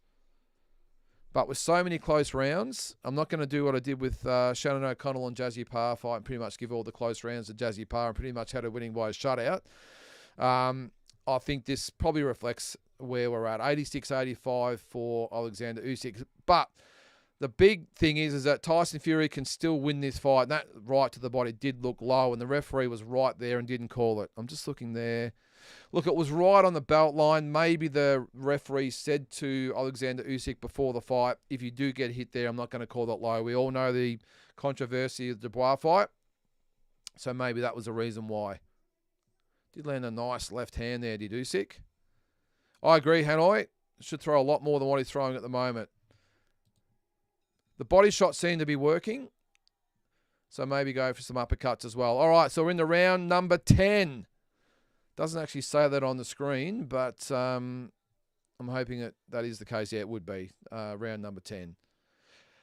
And this is where they separate the men from the boys, don't we? Let's see what both guys have got. And you get the impression by the way both fighters have started, they realise the urgency in this, and both have started really fast. So Usyk started coming at Tyson, but now it's Tyson in the centre ring using that jab. He misses a right hand there, but at least he's a lot busier. But I wouldn't mind again seeing him double and triple that jab. There's an uppercut, but it was taken on the gloves by Usyk. Oh, there's a little cheeky left hand on the break from Usyk. I just get the feeling, guys, this is going to be a very, very controversial ending. We shall see. So a minute into round number 10. The commentators have it the same as me. They have it 86-85 for Alexander Usyk. That's actually Anthony Joshua's scorecard. There you go. So he's got Usyk winning 86-85.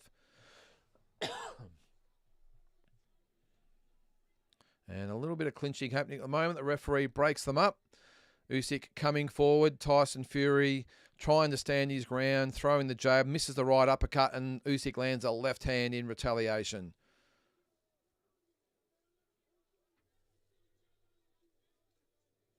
And you can see he's definitely looking for that right uppercut.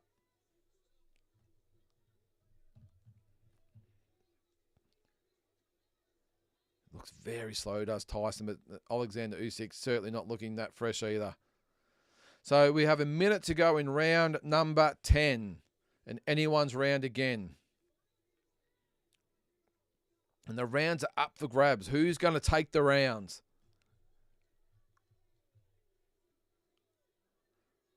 And you can see that Usyk's trying to pick up the pace. He's trying to put the pressure on, but even he's now really feeling the pace. Does land a nice right jab there, though, does Usyk.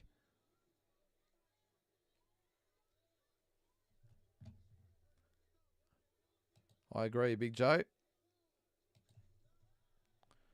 Another little 1-2 from Alexander Usyk. 30 seconds to go in round number 10.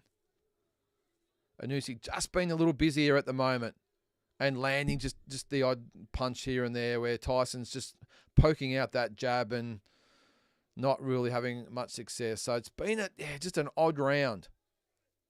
Uppercut lands from Tyson, but Alexander Usyk comes back with a 1-2 of his own.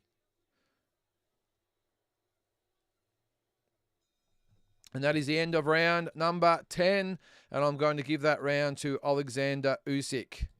Thought he was busier and landed the better punches.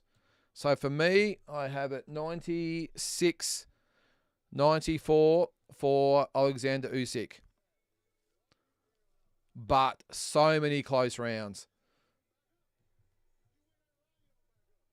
And Sugar Hill in the corner, really trying to get Tyson Fury up. These are obviously the 2 rounds that he lost in the last fight. He needs to get on the front foot and not wait. He needs to be busy because you get the feeling Alexander Usyk is just going to put it all on the line. He's going to not stop punching.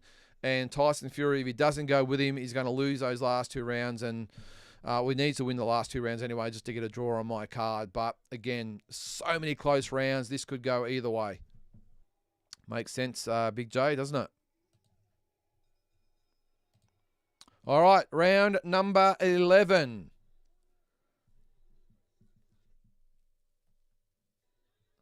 I almost lost my stream again there.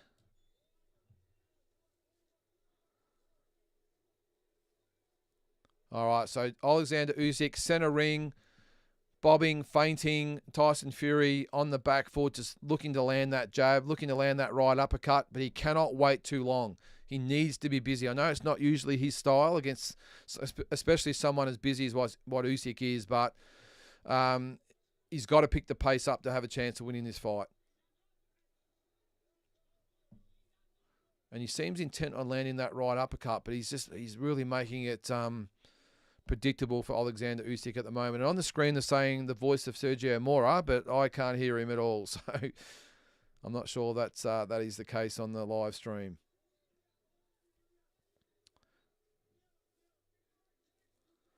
And Tyson just throwing out that jab. Alexander Usyk not throwing a lot either, but he's being aggressive. He's coming forward. Uppercut misses there. Usyk goes to the body.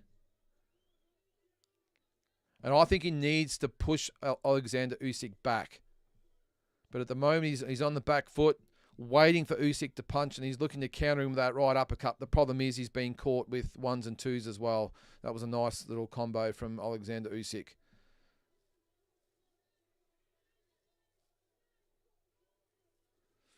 Right, 1:20 to go in round number 11. And so far, I would have Usyk winning this round. Although a right hand from Tyson Fury just falls short.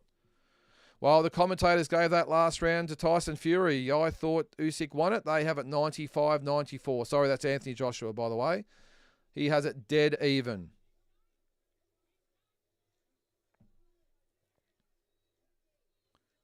Switches to southpaw Fury. Goes to the body. And Usyk trying to be busy. Left hand lands from Alexander Usyk.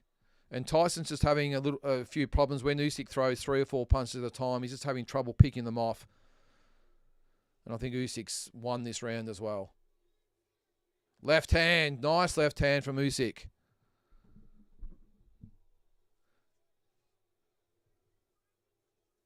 And a right uppercut lands, sort of, from Tyson Fury. But it looks like we're going the distance again, guys. We have 10 seconds to go in round number 11. So no knockdowns this time. No one really hurt. I wouldn't say it's as action-packed as the first fight, even without the last round. But I'm going to give that round to Alexander Usyk. And Tyson Fury needs a knockout to win for me.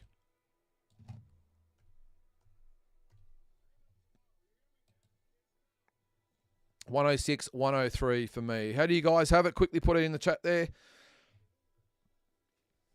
You see my scorecard there. I've got it 106, 103, but as it's been shown in countless live watch-alongs we've done in the past, that means nothing because I've got it wrong a couple of times. But I just think in these last few rounds, Alexander Usyk's really picked it up. Tyson Fury just hasn't been busy enough. And especially that round there, I thought Alexander Usyk landed some really nice left hands, and I think he just won that round clearly. Double G, well, I'm glad I can't hear them, mate. What are they saying? How fresh he looks? No. What do you got there, Glenn? 7-4. Well, I've got it 7-4 for Usyk. Yep. Maybe 6-5. Yeah, I will give him that, but I still think Usyk's winning the fight. All right, they touch gloves for round number 12. Here we go. And could this round decide the fight? You get the feeling that it will. Because even though I've got Usyk winning by 3 points, I certainly don't think it's going to be that close on the judges' scorecards. You just get the feeling that it's going to be a split decision either way. And Tyson Fury coming forward. Usyk, yes, and the referee warns him for using the elbow. Nice 1-2 from Alexander Usyk.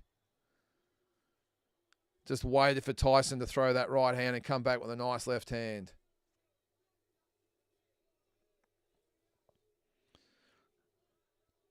And I don't know where they get this fresh from, guys, but Tyson looks gassed to me. Turns to southpaw. I don't know why in the last round of a fight that's so close you would switch to southpaw and negate yourself by about 40%. I don't understand it. Right uppercut misses badly, and Usyk almost made him pay there. Give it to Tyson, though. He's coming forward. He's pushing the pace. He realises he probably needs to win this last round or the fight could be in the balance. Anthony Joshua has Usyk winning 105-104. So he has it 6 rounds to 5, which I'm not going to argue with, really. I mean, I've got it 7 rounds to 4. That's a lot of close rounds. And halfway through round number 12, again, this round could go either way.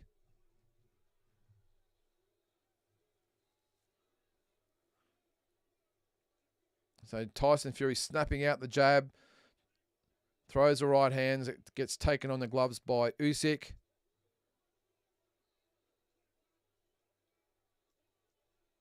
And at least he's having a crack, though, Tyson Fury. Though Usyk does land a left hand. So we have a minute to go.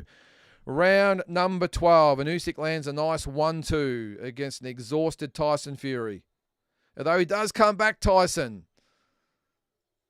And both boys clinch.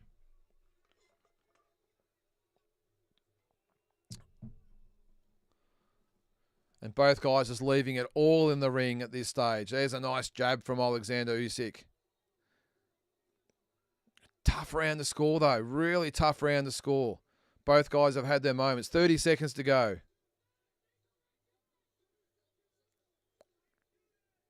Yeah, this is a really tough round to score. And we have 10 seconds to go in this fight, so there will be no knockout. Both guys, I see Alexander Usyk, look at the clock there. Both guys have left it all in the ring tonight, and both guys had some big shots on the bell. Look, I'm going to give that last round to Tyson Fury. I thought he really gutted that out. I still have Alexander Usyk winning the fight. My final score is 115-113. But I've given that last round to Tyson Fury, even though it could have easily gone to Usyk, and I wouldn't argue with anyone that did give it to Usyk.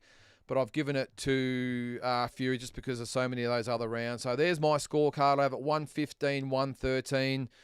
Quickly put in the chat there, guys. Who'd you have winning? What's the score?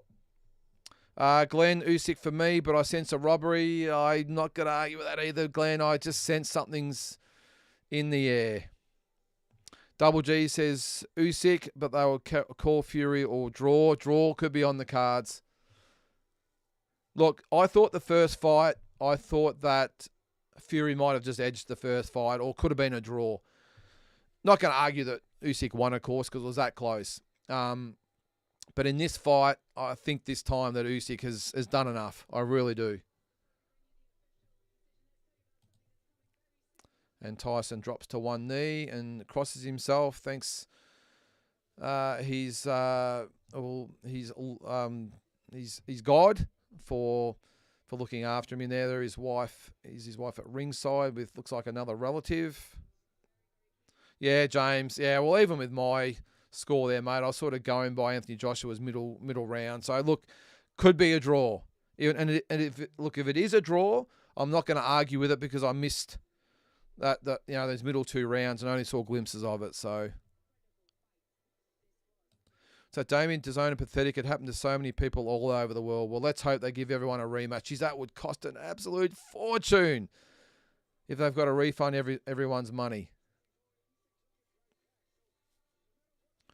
Well, the commentators are back anyway. That's the main thing. It's a bit late, but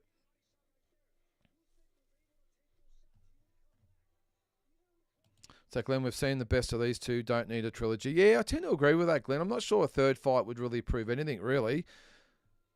Dan thought Usyk landed the better punches, edged it, but think Fury will get the decision. Yep. Travis, think you're right with the score, but I'm thinking Fury might get this decision. Seems to be the common theme, doesn't it? Oh, Damien, only rounds 1 to 3. That sucks. That really does. So both fighters look to the heavens.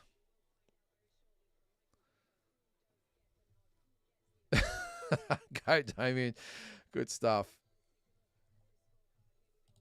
All right, so Anthony Joshua, not that I really count what Anthony Joshua probably has to say, but he had it 115, 114. He scored the last round even. Now, I don't score even rounds. I try and find always a reason to give it to one fighter or the other. But both guys are in centre ring.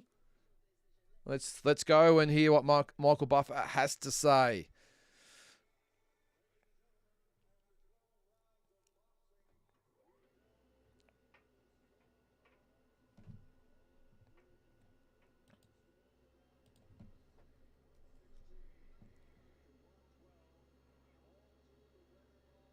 $116, $112, all cards. Alexander Usyk. Alexander Usyk wins the decision. 116, 112. So 8 rounds to 4. So they had it even more one-sided than what we did. 115, 113. I don't know why. Michael Buffer really dropped the ball there, by the way. No real drama in it, and just said, and still undefeated. Well, who gives a shit about that? It should have been, and still the heavyweight champion of the world, Alexander Usyk. To say, and still undefeated, who cares? Okay, well, he cares, of course, but no robbery, Double G. No, none at all, mate. But the right guy won the fight. Do you think that maybe it might be time for Michael Buffer to give it away? He hasn't had the same oomph in it for the last couple of years, if you ask me. But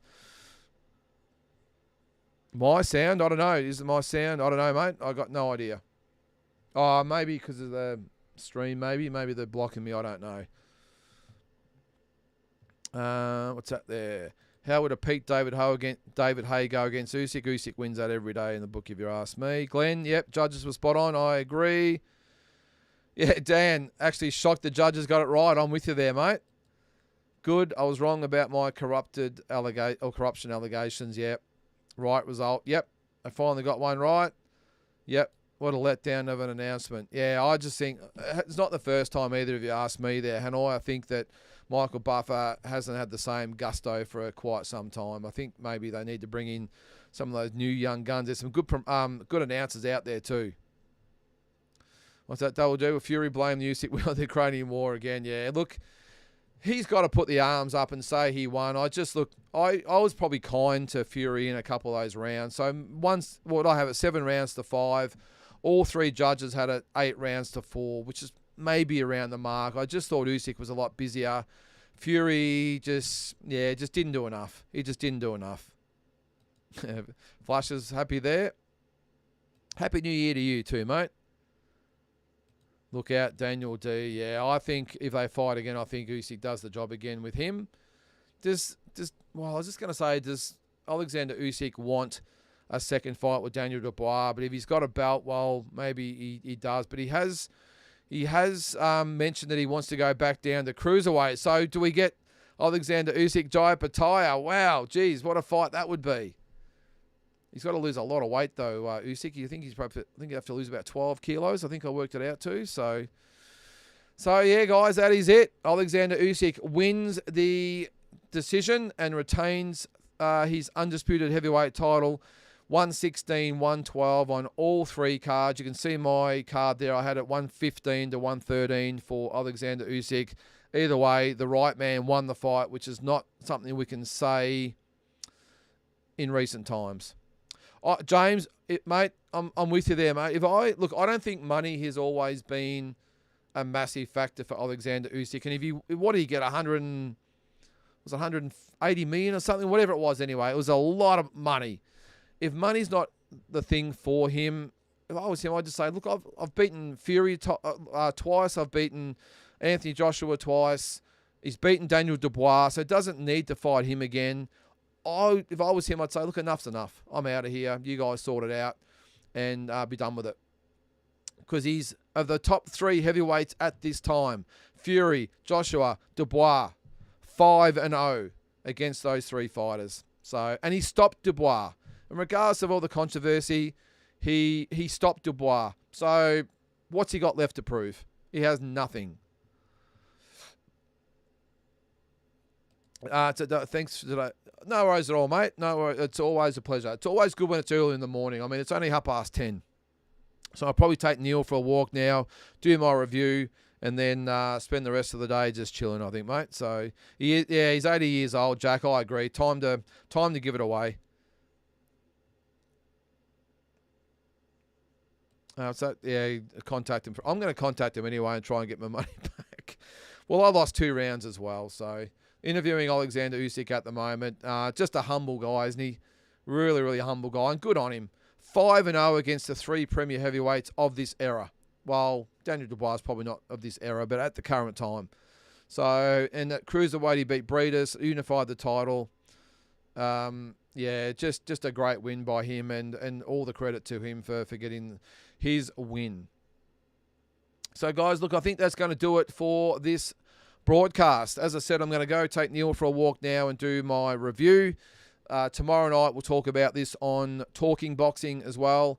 And, plenty to talk about as far as the rest of the card as well. So, guys, hope you have a great Sunday. Keep a lookout for all the other shows that we're doing. I think we've got one more Talking Boxing for the year as well. So, again, if you haven't liked and subscribed, all that sort of stuff, make sure you do it now. We're almost at 2,000 subscribers, so everyone counts, and I really appreciate every single one of you out there that watches and supports the channel, guys. So have a great day, and we'll catch you next time.